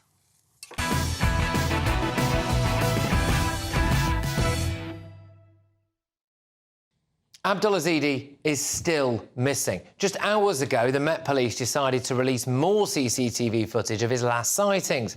That might have been useful if we'd have had that a few days ago. Imagine my shock that they think he's being hidden by somebody. Who could these people be, I wonder? Well, now the Met have also released appeals in Farsi and a couple of other languages as well, just in case anybody from those communities hadn't seen the news or thought that it was a bit weird that their mate had chemical burns on his face. But the problem runs much deeper. Is the Church of England now a front for illegal immigrants. Not just the C of E, possibly the Catholic and the Baptist churches as well, who may have vouched for Yazidi in this case. But the reality is that illegal immigrants pretending to be asylum seekers can break into Britain, have their asylum claim rejected, and then use the Church of England to formulate a new claim. It emerged that 40 people on board the Bibi Stockholm barge are miraculously converting to Christianity, pun intended. The Liverpool maternity bomber had his asylum claim rejected, but then converted to Christianity before trying to blow up a building full of pregnant women and newborn babies. It's worth noting that his original target was military veterans. Pray to Stay goes back years. In 2016, it was obvious that astonishing numbers of Muslim refugees across Europe were converting to Christianity. They were even conducting mass baptisms. A quarter of all confirmations, reportedly, by a bishop in Bradford were converts of Islam. Most were Iranian and most were asylum seekers. I have got here a copy of a document that is entitled Supporting Asylum Seekers, Guidance for Church of England Clergy. I think you deserve to know what's in this document. Some of it is quite startling. Now, it provides clergy with a link to legal aid services and solicitors who are willing to act for asylum seekers. It tells the clergy that they can talk to the solicitor with their new friend, the asylum seeker. It tells them that they can provide transport and attend asylum hearings themselves, and it actually gives them advice on how to convince a judge. They just need testimony from a church leader, confirmation of conversion, and evidence of persecution in their home country. Helpfully, actually, this comes complete with links to websites that highlight persecution of Christians in various countries. It also explicitly tells them that if an asylum seeker has been refused, their conversion to Christianity can form the basis of a fresh claim. The document says that many asylum seekers will stay illegally, and it does not tell the clergy to report those individuals. It also gives them the ready-made excuse as to why the asylum seeker might remarkably stop attending church once their claim has been accepted. They might have moved away for work, for example. We repeatedly put the following questions to the Church of England. Can the Church of England confirm how many asylum seekers have converted to Christianity under the Church of England in the last 2 years? How many letters of support have been issued for asylum claimants by representatives of the Church of England in the last 2 years? Can you confirm how many cases the Church of England has been involved with where an asylum seeker has converted to Christianity after an initial refusal? What is the process that must be undertaken by the asylum seeker in order to convert to the Church of England? And once an asylum seeker has been baptised and converted to Christianity, does the Church of England make any attempt to check if that asylum seeker continues to be a practising Christian? The Church of England is flat out refusing to answer any of those questions. They want to palm us off with this statement. This is clearly a shocking and distressing incident, and our thoughts and prayers are with all of those affected by it. As we have said, it is the role of the Home Office and not the Church to vet asylum seekers and judge the merits of their individual cases. Well, if you are concerned about this issue, then, if you feel like it, why not email or write very politely to your local diocese and ask them the exact questions that I've put to them? I think you have a right to know, and I think the Church of England has a moral obligation to tell you. If you do email or write to them, then send a copy of that correspondence to storiesforpatrick@gbnews.com and make sure that you send us their reply to you. But let's get the thoughts of my panel tonight. We are joined by GB News presenter and star Nana Akua. I've got Conservative MP for Stoke-on-Trent North, the wonderful Jonathan Gullis, and author and broadcaster Amy Nicol-Turner. Thank you very, very much. Jonathan, I think the Church of England has a heck of a lot of questions to answer for here, whether or not they are complicit in illegal immigration. This document is disgusting and is absolutely terrifying that ultimately the clergy are, in its essence, only assisting those people who are coming into this country illegally by being able to help with those claims, by having these links, by saying you can vouch for them, and by the way, if they don't suddenly turn up once their claim's heard. I mean, the fact that in that document, Patrick, there's a section that says, if a claim is refused, can we mount a personal campaign? What is this about? Ultimately, this is led by Archbishop Justin Welby, who has created activist priests in our system, and like the lefty lawyers, like Sir Keir Starmer, these people are intent on making sure that our borders remain wide open. I mean, Amy, you know, why are you laughing if people... I'm laughing because lefty lawyers, judges, teachers, Bank of England, the National Trust, and now Amy, the Church of England. Acid over a woman's Hang on a minute. Wait, whoa. Put those to one side for a minute, and let's look at the... Because I need to look at the role... That's a Home Office issue. That is a Home Office issue. No, stop now, because they are creating their asylum claim whilst in Britain with the Church of England and potentially other religious groups as well. What is the role of the Church of England, primarily? To help, guide and support vulnerable and disadvantaged people. What group of people are incredibly disadvantaged and vulnerable is asylum seekers? That's all the Church is doing here. The Church of England are complicit in this, and they've got a lot to answer for. It's the very same Justin Welby who happens to have the 6-bedroom house in Normandy. The Church of England have a very bad history of child abuse as well. This is disgraceful. Where in your mind would they think that if 40 people from the Bibby Stockholm come in and say they're going to convert to Christianity, and this is after they've come to this country to try and claim asylum, and some of them having had their claims rejected, on what planet is that a fair claim? And we're paying for this. The Church should know that. Well, I thought about this a lot today, because I agree, it looks very strange. But if you think about one of the places where people tend to turn to God is prisons. So many people in prisons turn to religion. Yes, but... What is the Bibby Stockholm? What is the Bibby Stockholm? We're not even properly locking these people up. Let me finish the sentence. We need to detain these people, It is a floating prison. Well, so it kind of ultimately, some people would say that they're criminals anyway because they've come here illegally. So I would actually... I'm just saying... Question now for you, Jonathan. Should the Church of England, and potentially other Christian groups as well, stop the conversion or at least the vouching for asylum seekers? Oh, absolutely. And there should be a full investigation undertaken between the Home Office and the Church of England to answer the questions that you have very fairly posed, to find whether or not any priests have been complicit in any way in happily signing letters. Wait. Have been complicit. Complicit in what? In helping? This probably wouldn't be heard of. Complicit in allowing what we know predominantly to be 75% are men who have come over since 2023, of which nearly 2/3 are men under the age of 49. This is a disgraceful situation where we have the Church of England supporting vulnerable people putting in their asylum claims, and then even the Church itself in that document admitting people may suddenly disappear after their asylum claim has been heard. You said it was odd. If it's odd to you, Amy, on the left, what do you think it looks like to all of us? It's very odd. Because it took a little bit of thinking, and I had to kind of consider it, rather than having a knee-jerk reaction and saying, all these people are terrible, let's just get them out and criticise and condemn them all. You shouldn't come to this country legally. The first duty of any country is to protect its people, therefore by protecting its borders. I take that very seriously because 73% voted to leave in Stoke-on-Trent North, Kidsgrove and Talk, when we had that referendum in 2016. They elected their first ever Conservative MP because the Labour Party simply didn't care about their views. And now we have all these young single men coming over. We don't know who they are, they're undocumented, and now we're finding them committing offences, and after they twice have been rejected, suddenly have by some miracle found God and then never gone to church again. Where I will agree with you, where I will agree with you is there is obviously a problem with the claims being processed. There aren't enough caseworkers.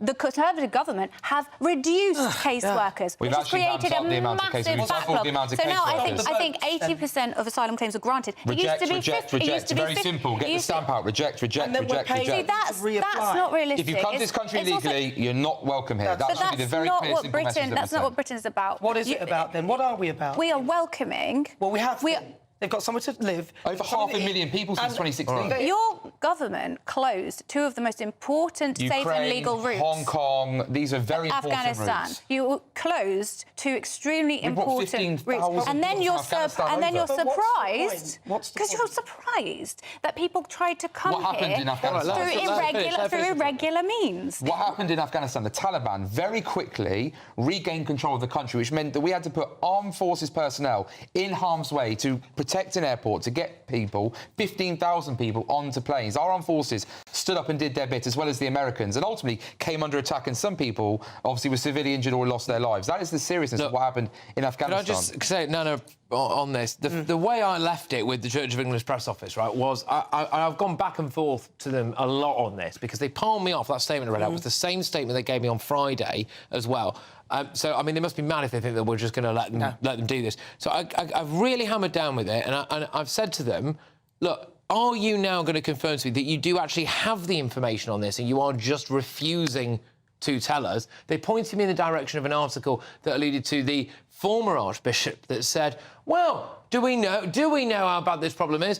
Well, the point is we don't, because the Church of England is refusing to tell us. Look, should they now? If people want to write to the Church of England, to their diocese, and by the way, genuinely, please, just keep it polite. I don't want any issues about Don't write people to the banging Church on of England. Write to the Church of England. Write to the Home Office. Write to them. Like you would write to your MP. Like you would an MP, No, write to the church. Why waste your Do you time think the doing Church of that? England has a duty to respond to that? I think the Church of England has a duty, absolutely, to respond to it and to explain why they are enablers in this process, because people are going across the channel, they're being smuggled, which is a barbaric business, which I would say the Church are complicit in encouraging by the very nature of their behaviour and by enabling migrants who have clearly come here illegally to then try and pretend that they are now Christian so that they can... the only responsibility for enabling irregular migration is this government. So write to your MP, please. don't write to the Church of England. Well, You are certain MPs like me clearly heard the call. And supporting Labour vulnerable MPs people. have spent over 70 times they voted against toughening our border control. They're doing everything they can to support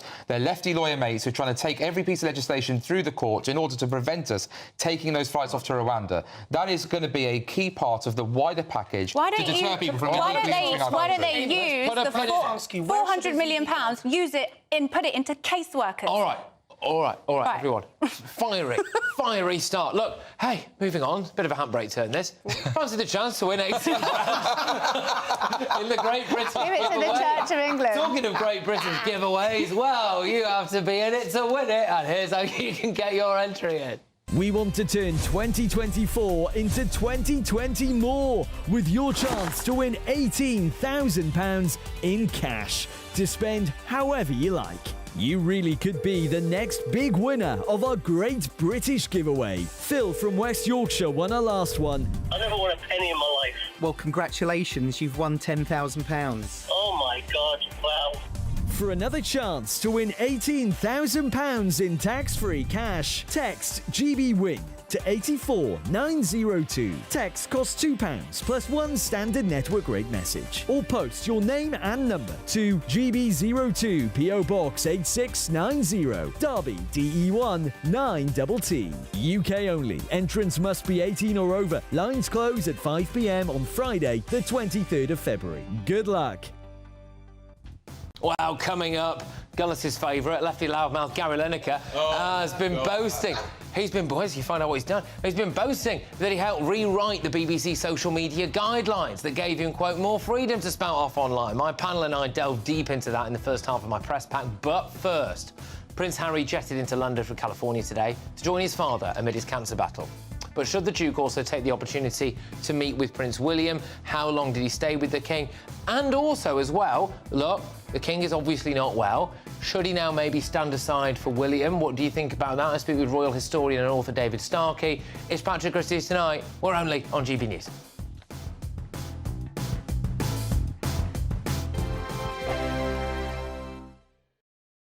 I think the most exciting bit for me is talking to people. People who I think are ignored often by the major news channels.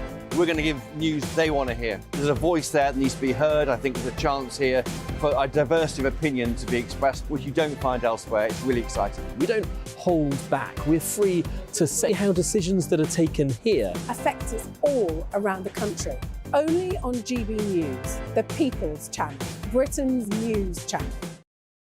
Good afternoon, Britain. Weekdays from midday. Elon Musk has announced that the first patients to receive a groundbreaking brain implant from Neuralink is recovering well. This is all a bit odd. The product, called telepathy, uses a robot to surgically place a computer chip in a region of the brain that controls movement. Yes, Elon Musk says that the first goal is to enable people to control a phone or a computer just by thinking. He says that initial tests show promising signs of brain activity, meaning that patients with paralysis could one day overcome their conditions. Not sure about this one. Joining us to discuss this breakthrough is applied futurist Tom Cheesewright. Tom, this sounds, well, slightly terrifying. I certainly think a lot of people will be thinking this is something out of a sci-fi horror rather than reality. But this is a technology that's been a long time coming. We've been developing direct brain-computer interfaces for a long time, mostly for the sort of therapeutic reasons that are the initial goal, at least, of Elon Musk's Neuralink, to allow people who are perhaps quadriplegic to have direct control via their brains of initially a smartphone and maybe ultimately artificial limbs or a wheelchair. It does seem fascinating how quickly this technology is moving on. I saw demonstrations perhaps a year or two ago of people playing a very simple Pong game just by thinking, moving sort of one line on a screen up and down. This seems like potentially there has been a breakthrough that means far more complex things can be controlled just by thinking. Well, there's lots of different aspects to this technology. The initial attempts to interface with the brain used actually quite thick prongs almost that went into the brain, and they were quite solid, and so if the brain moved, they could potentially cause damage. I'm Christopher Hope. And I'm Gloria Di Piero, bringing you PMQ's Live here on GB News. Every Wednesday, we'll bring you live coverage of Prime Minister's questions when Rishi Sunak and Sir Keir Starmer go head-to-head in the House of Commons. We'll be asking our viewers and listeners to submit the questions that they would like to put to the Prime Minister, and we'll put that to our panel of top politicians in our Westminster studio. That's PMQ's Live here on GB News, Britain's election channel. Join us every night on GB News at 11 p.m. for Headliners, which is 3 top comedians going through the next day's news stories, which is exactly what you need, because when the establishment has gone crazy, you need some craziness to make sense of it. Headliners. You don't have to bother reading the newspaper. We've got it covered for you. Every night at 11 p.m. and repeated every morning at 5 a.m. We won't send you to sleep like some of the other paper review shows out there. So join us 11 p.m. every night on GB News. The People's Channel, Britain's news channel.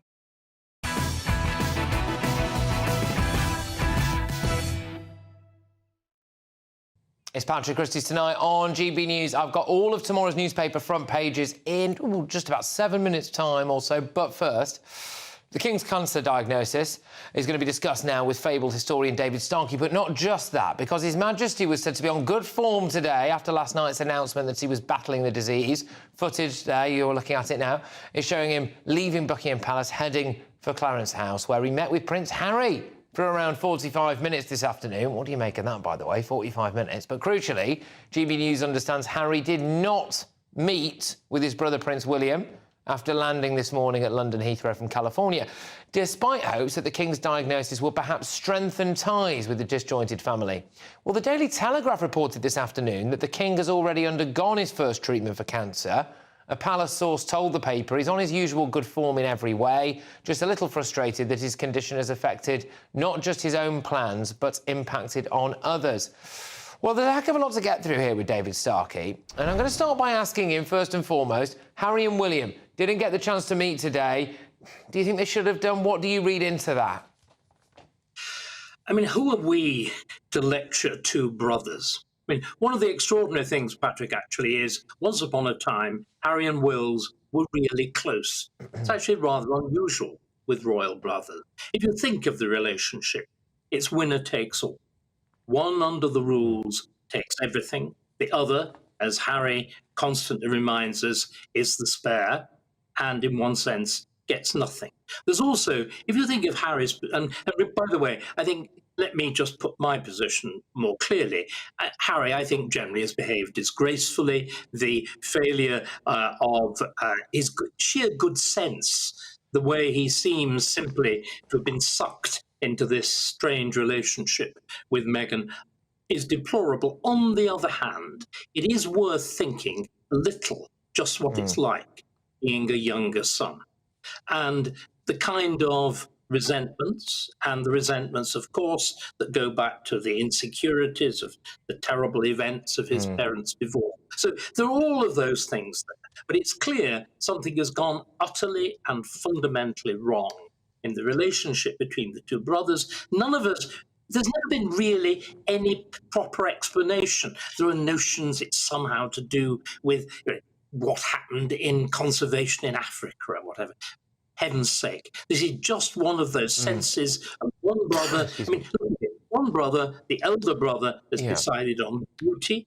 The younger brother has decided on self-expression. Now the twain shall meet. David, can I just ask you on something that I've had a few emails about this, so I really hope that people don't think I'm being insensitive about this. I want your historian view on this, all right? So if King Charles is very ill, right, what is the kind of precedent for him maybe stepping aside, abdicating, William coming through? Look, how do you see that panning out, do you think?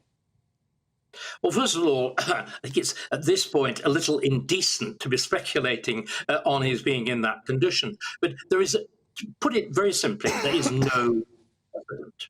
There was a king, George III, who at the beginning of the 19th century became completely mentally incapable and remained so for 10 years. He spent the time playing Handel on the harpsichord, completely mad. There was no abdication.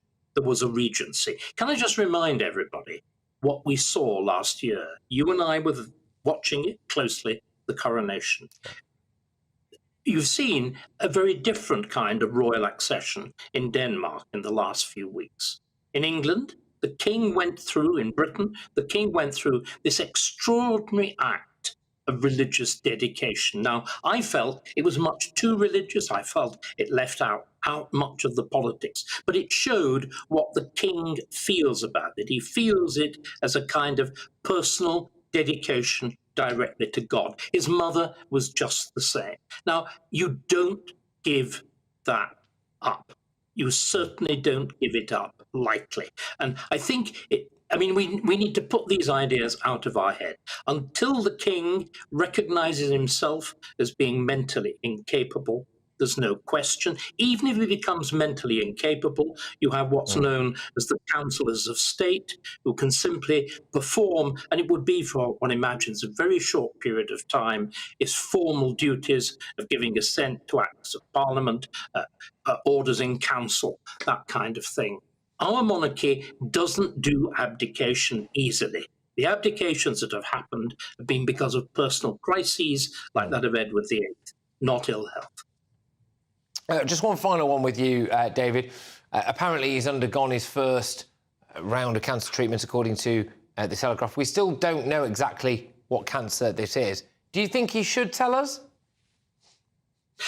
Well, he is now, isn't he, between a rock and a hard place. On the one hand, he has already done vastly, vastly more than any previous monarch ever since the First World War. If you look at the Queen, the immense, let's talk frankly now, because it's the world in which we need to. All inner London, everybody in the gossip knew that the Queen had some form of bone or bone marrow cancer. There was this elaborate performance. She died of old age. The king has done something very different. He's shown a completely different style already. He went into hospital with his wife, with Queen Camilla. That never happened with the Queen and Prince Philip. There's already been a much more tender, much more open, much more family-based.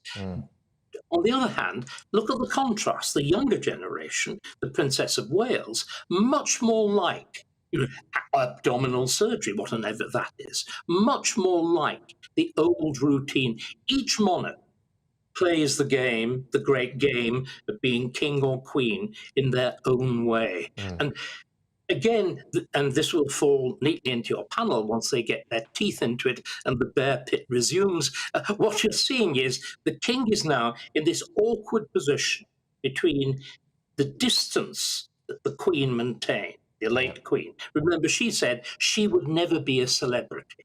She'd never be an actress. The king, on the other hand, is veering towards the celebrity role in which the private becomes public, the speculation becomes endless, and we demand to know everything.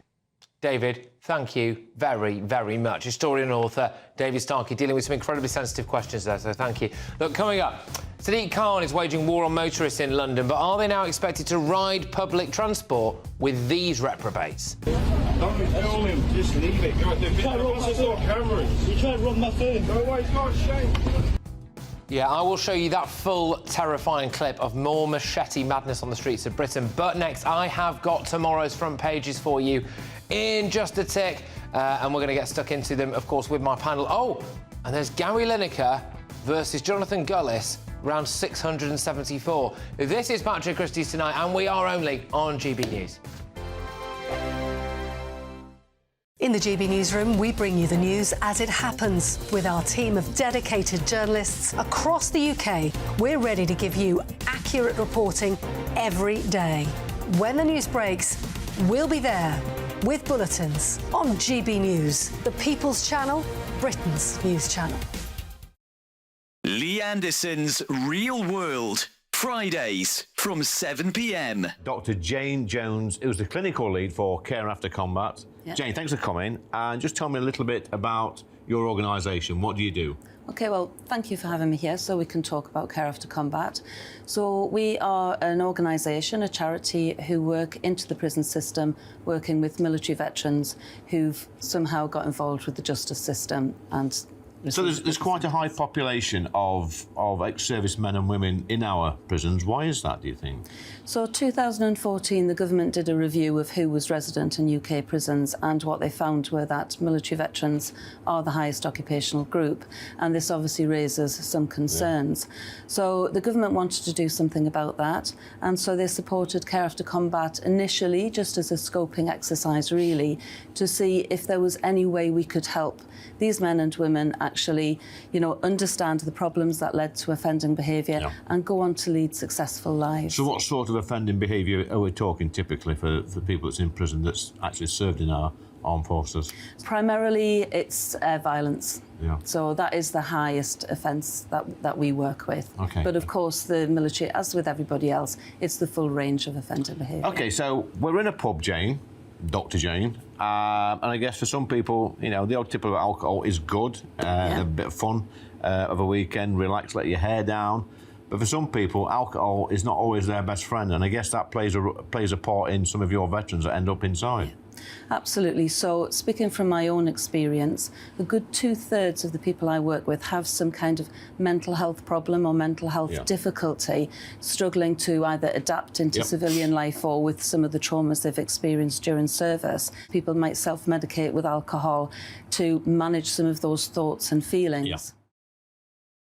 Your weekend starts here with Friday Night Live with me, Mark Dolan, 8 till 9 on GB News. Big stories, big guests and big laughs as we get you ready for a cracking weekend.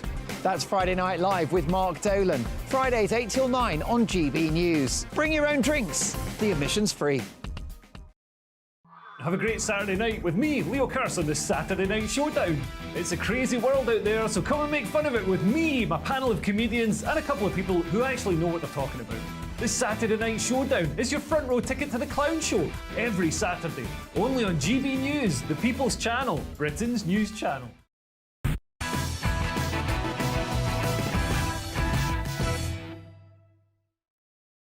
Time to get stuck straight into tomorrow's news tonight now in the liveliest paper review you'll get anywhere on the telly. Here are your front pages. We go in with the Metros. So, Harry, I'm here for you, Pa, for 45 minutes.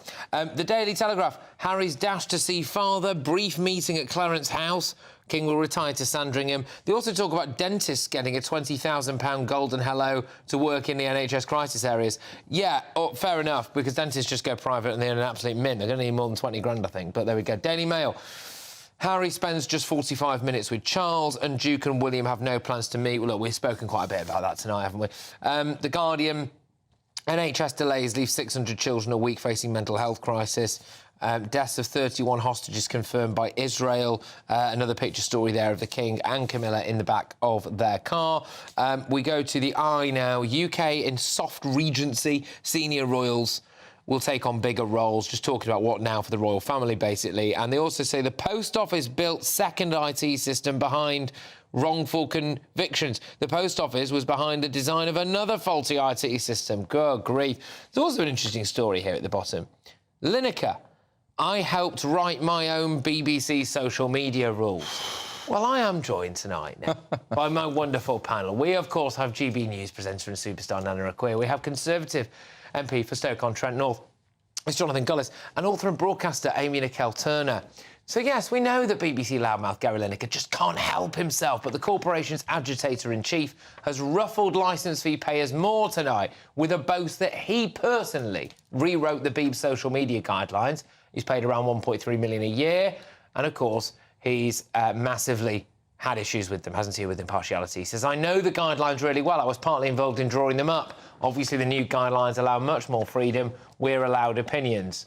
Mr. Gullis.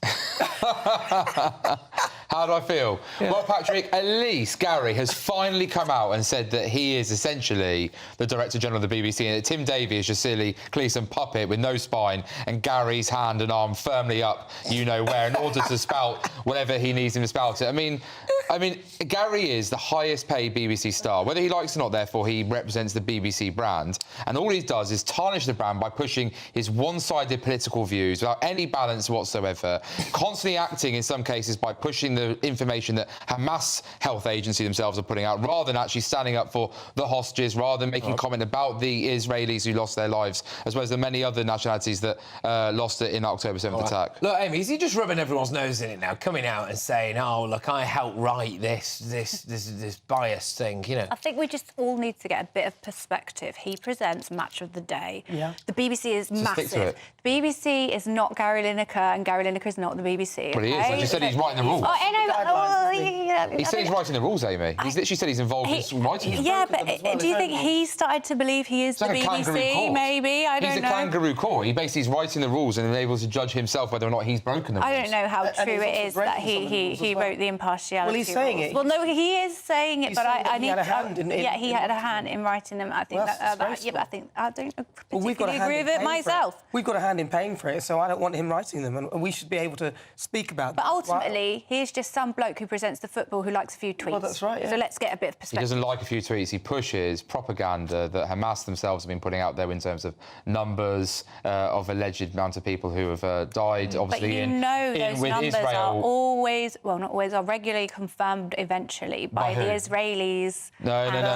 Well, the Israelis are busy actually confirming the tragic hostages who have been taken by Hamas terrorists, that people in Gaza know where those terrorists have taken them in some cases, and they're choosing to not cooperate with the Israelis. Well, the bottom line is he shouldn't be involved in writing the guidelines at all. Well, it'll be interesting to see how Gary Lineker responds to some of the allegations as well a little bit later on. Now, as if working until the age of 66 wasn't hard enough, those of you who were born after 1970 could be grafting away until you're 71. There's another story that's going to do the rounds on the inside of some of the papers tomorrow. So, a think tank has warned that the hefty rise of the state pension age would be necessary to balance public finances. Look, basically, if you were born after 1970, there's a chance that you're going to be working until you're 71. Bear in mind that the French went out and rioted, it doesn't take much to be fair, went out and rioted on the streets, OK, because they wanted their retirement age to not be risen from 62 to 64. Ours currently stands at 66, but are we as a country prepared to accept such a big increase that could leave many people, frankly, too crippled by manual labour to enjoy their retirement? Yeah, I mean, go on, Nana, I'll start with you on this. Work till you're 71 in a manual job? Well, it's just ridiculous, isn't it? It's like when the WASPy women, when that all changed and they suddenly found their pensionable age was suddenly a lot older. The problem with it is that even though apparently, although since COVID, life expectancy has gone down a little bit, but the problem is, even if you do live to beyond 71, it's the quality of life. And also, who's going to carry on working and paying a pension until they're 71? If they're going to do that, then there should almost be like a two-tier where you can choose to take your pension at 65, and if you choose to extend it to 71, then maybe you could do that. But, I mean, and then who's going to employ you in your mid to late 60s? It's absurd. This is it. And if you've got a job, I mean, not even just like, you know, being a manual labour, you know, a window cleaner, there's loads of jobs that realistically you're not going to be doing when you're 71. So you might knock it on the head at 60, 62, something like that. And then you are going to have to find another job. And that is going to be difficult. I mean, Amy, it just seems a bit unfair, the pension age rise to 71. Some people will say, hey, we're all getting older and living longer. You know, there's a big difference between life expectancy and how the expectancy of how long you can work for. They're two completely different things.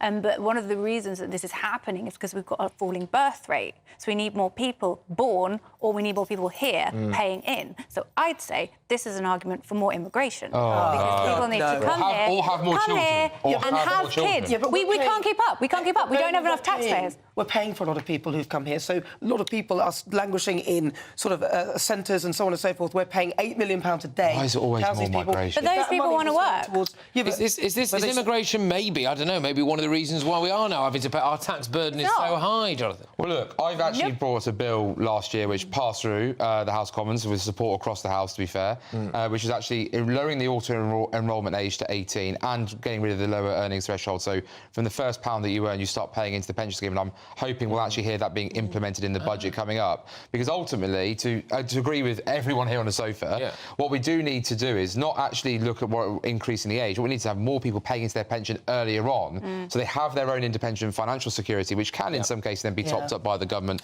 which will actually ensure people have a good quality of life. But state pension, as it is lower than most of our European neighbours, and it's not. We also, though, have a lot of a universal healthcare system and others things that most European markets don't have as well. But maybe we should definitely up the pension as well. Excuse me, very sorry, everybody. I appear to have got a frog in my throat this evening. However, I'm better than this guy. Sleepy Joe Biden added to his greatest gaffes collection. Here he is, mistaking Emmanuel Macron, or at least this is what we think anyway, Emmanuel Macron for the former French President Francois Mitterrand, who happens to be dead. Right after I was elected, I went to what they call a G7 meeting, all the NATO leaders. It was in the south of England. And I sat down and I said, America's back. And Mitterrand from France looked at me and said, you know,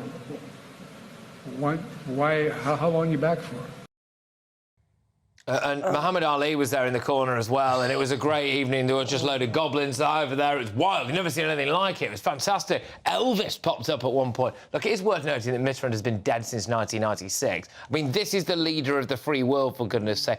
Jonathan, I mean, not only is he not good for Britain, I don't know if he's even good for anyone, is he? I think the opinion polls are showing us very clearly what the American public think. This is every day. The poorest approval ratings going into the presidential election.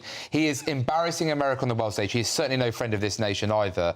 And I think the sooner that election comes, the better for the American people. But I can't even believe that he's seriously a serious contender for the election and that they're enabling him to lead the Democrats. Well, the options are pretty limited. Now, we are finishing strong on this show. Coming up, should we castrate paedophiles?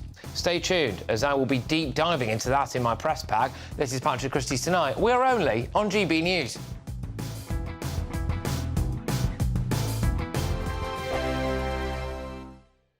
GB News Breakfast. Every day from 6 a.m. Look, you're a respected royal biographer, and there are so many people who are on the sort of royal gravy train, if you will, people who are making a career out of gossip and speculation. But yours very much built on confidence and sources and facts. And you don't offer an opinion that often inside your book. But when you do, I suppose, therefore, it carries a bit more weight. So when you say that the Sussexes are easily offended and, you know, effectively pretty prickly, what do you mean and what have you based that on? Well, on numerous... Their riposte to any given situation in their books, in their TV interviews. And let's not forget, I mean, a lot of TV interviews, 6-part Netflix drama, Spare, you see time and again that they feel that they feel resentful. They feel that, you know, something hasn't gone their way and that this is part of some sort of calculated campaign against them. And actually, I mean, when you've got a fast-moving story, I mean, for example, in my book, I go into those frantic hours after the death of the Queen, and everybody's trying to sort themselves out. And Harry writes in his book Spare how you know, no one will return his calls and he can't get through to anyone, and it's sort of it's just all a bit me. And actually, the whole kind of royal machine, if you like, is a team effort. And I just think it's very sad because, you know, Harry and Meghan, they had such potential. And now when we do tend to hear from them, on a royal matter, it's just to say how miserable they were being royal. And that was, you know, they were royal for whatever it was, 600-700 days. They're post-royal now for over Can you envisage a scenario where they're back. They're back in England and they're back in royal life. I can't envisage a situation where they're back, as it were, as part of the sort of royal working unit, but I could certainly see it becoming a kind of normal thing for them to keep.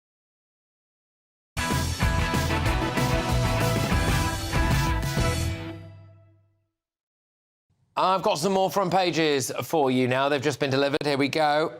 I've got the Times. Yes, the Times. Harry reunited with father after diagnosis. 30-minute visit there now, saying it is with the King. Labour to get tough with junk food firms. How long, everybody, before the U-turn on that? The Sun. King's 30-minute reunion with Harry. Look, there's a theme on the front pages here today. The Daily Express. Harry's show of love.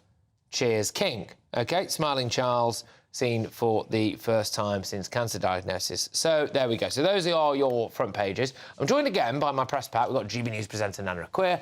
We've got Conservative Stoke-on-Trent North MP Jonathan Gullis and author and broadcaster Amy Nicole-Turner. Now, here's a story that you might have missed, but we didn't.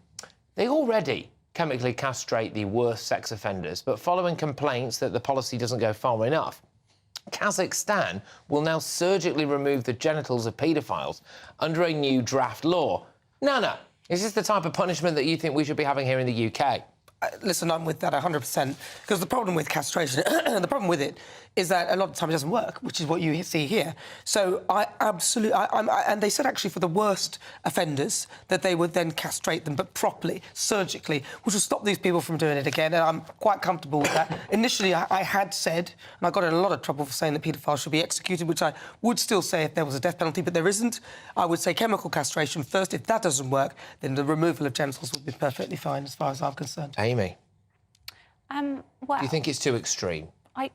I think it's quite extreme. Not too extreme. But I have... do you have any sympathy for people realising that they might be attracted to children? Because I always have None sympathy for whatsoever. transition. No. Because it's something that you are... It's something that you can't change about yourself. Yes, you can. Without genitals, you're no use to anyone. And people feel that they cannot go to their GP and admit this. Oh, Amy, they're not victims, Amy. Come on. Are you actually... You're winding me up. You're winding this up. Are you seriously defending a paedophile? I'm not defending a paedophile. Well, I'm just saying, if you go to instantly demonise someone, Even Patrick, they're not going even Patrick is stuck. They're not going to approach for help. I'll be honest, I can't believe you just said Listen, that. Really? Absolutely chemically castrated. It's a controversial view, but if it's going to solve a problem, then... So they go to the... It's not a problem. It's not a problem. These people are a danger to our children. Exactly. Lock them up, throw away the key, and let's forget But hang on a about minute. If you chemically... If somebody feels like they can go forward and be chemically castrated and live their lives with no sexual attraction, then they won't be a danger to our children. Absolutely. So then if you can chemically castrate them, but that doesn't work, what they've said,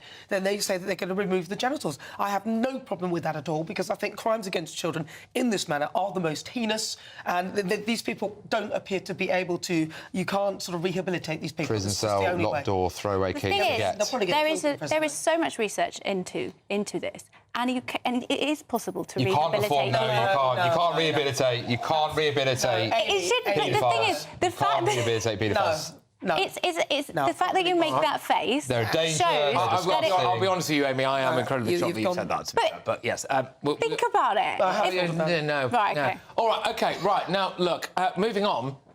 As if we needed any more evidence that the UK is increasingly becoming a lawless state, a terrifying clip of a machete-wielding thug in North London has been shared widely on X. The man filming alleges that the victim of a horrific attempted phone robbery, that they are the victim, I should say. Have a look and a listen. That's you, bro. Don't tell him, just leave it. Go do cameras. You tried to run my phone. No way, God, shame.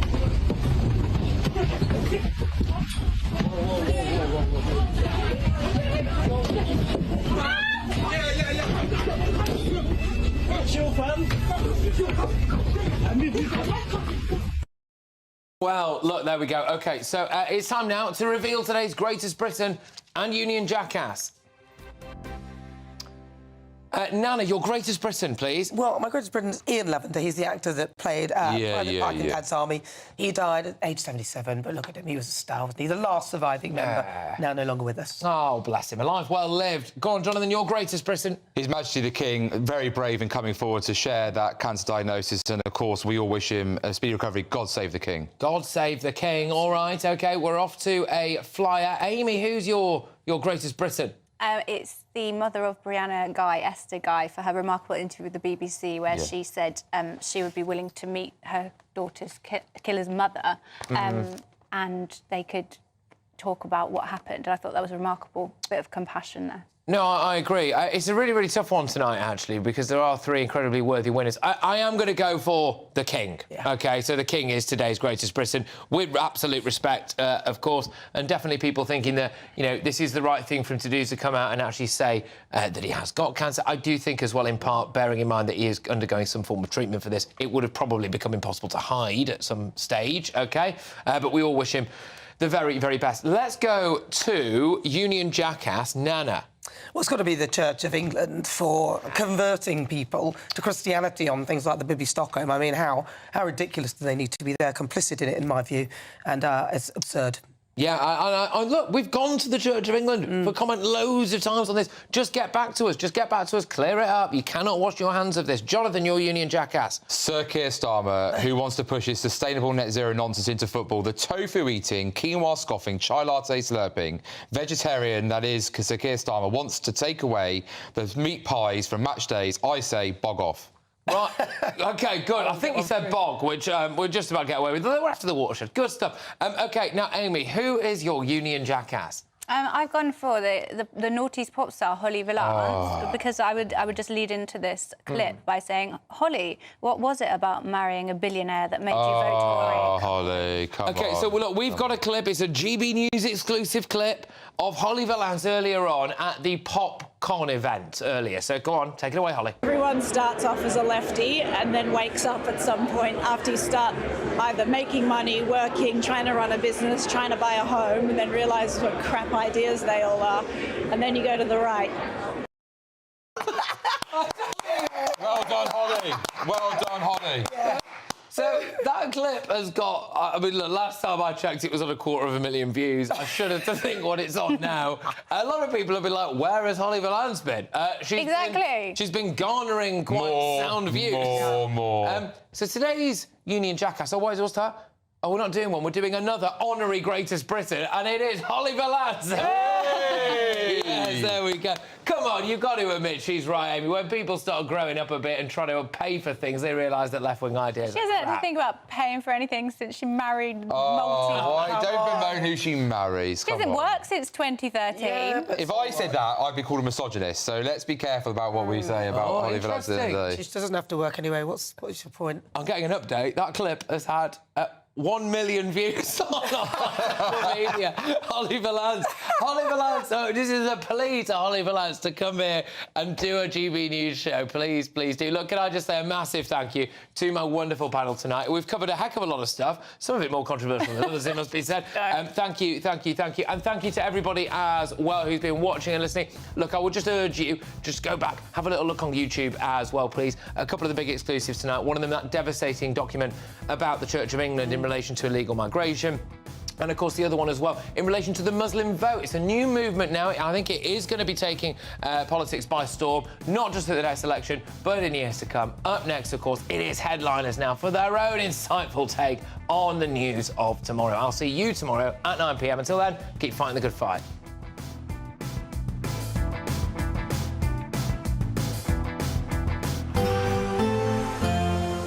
A brighter outlook with Box Solar, sponsors of weather on GB News. Good evening. Welcome to your latest weather update from the Met Office for GB News. I'm Alex Deakin. Tonight, some snowy weather across northern Scotland and some rain across the south. That'll slowly be clearing by dawn from this weather front that's pushing its way steadily southwards. A set of weather fronts, really, and it's introducing the colder air further north. It's been very windy and snowy across Shetland today. The snow showers easing, the winds easing, but then more sleet and snow comes in across the Highlands and the Western Isles through the night. tonight. Could turn things pretty icy here as well. Further south, it'll be rain that sinks its way across South Wales and southern England, keeping the temperatures up here, but will still be a colder night than last night. Certainly colder further north with a fairly extensive frost from northern England northwards. That's why it could be icy. It could be a few flurries through the central belt, but that band of sleet and snow is tending to ease off as we go through the morning. More snow showers in northern Scotland through the day. The patchy rain in the south making for a grey start, but it should clear away. And for many, it's a dry and a bright day tomorrow, actually, with some decent spells of sunshine. But it is going to be cold, certainly colder than in recent days in the south, with single digits as a high. And with the cold air in place and more wet weather pushing north on Thursday, a greater risk of some snow over Wales, northern parts of the Midlands, northern England and Northern Ireland. A lot on the hills, but even some at low levels that could cause some disruption. Still a bit of uncertainty about the detail. Check out the latest warnings on the Met Office website. That warm feeling inside from Boxed Boilers, sponsors of weather on GB News.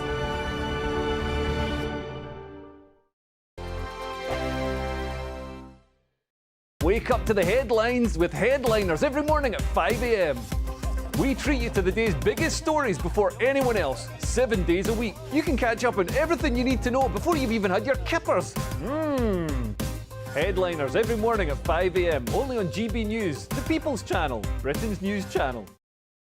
Good afternoon, Britain. Good afternoon, Britain. Join us, Tom and Emily, To find out what's happening in the heart of Westminster. and why it matters to you. Weekdays from midday, we bring you the most compelling stories from across the United Kingdom. And from your doorstep to our inbox. That's right, we want to hear from you. GB News, Britain's news channel. Martin Daubney, weekdays from 3 p.m. You have a president in President Biden who's not enforcing the law that was passed by Congress. President Obama, criticize him or not, actually enforced the law and was deporting people that had crossed illegally. Of course, President Trump enforced the law and improved the law to make sure that and worked with Mexico to have the Remain in Mexico policy. Biden has abandoned federal policy. In fact, he's deliberately trying to let in as many immigrants as possible. More for the Democrats, more is better and less is racist. Just astonishing. And the statement that Greg Abbott put out is really feisty stuff. He said the federal government has broken the contract between the United States and the state of Texas.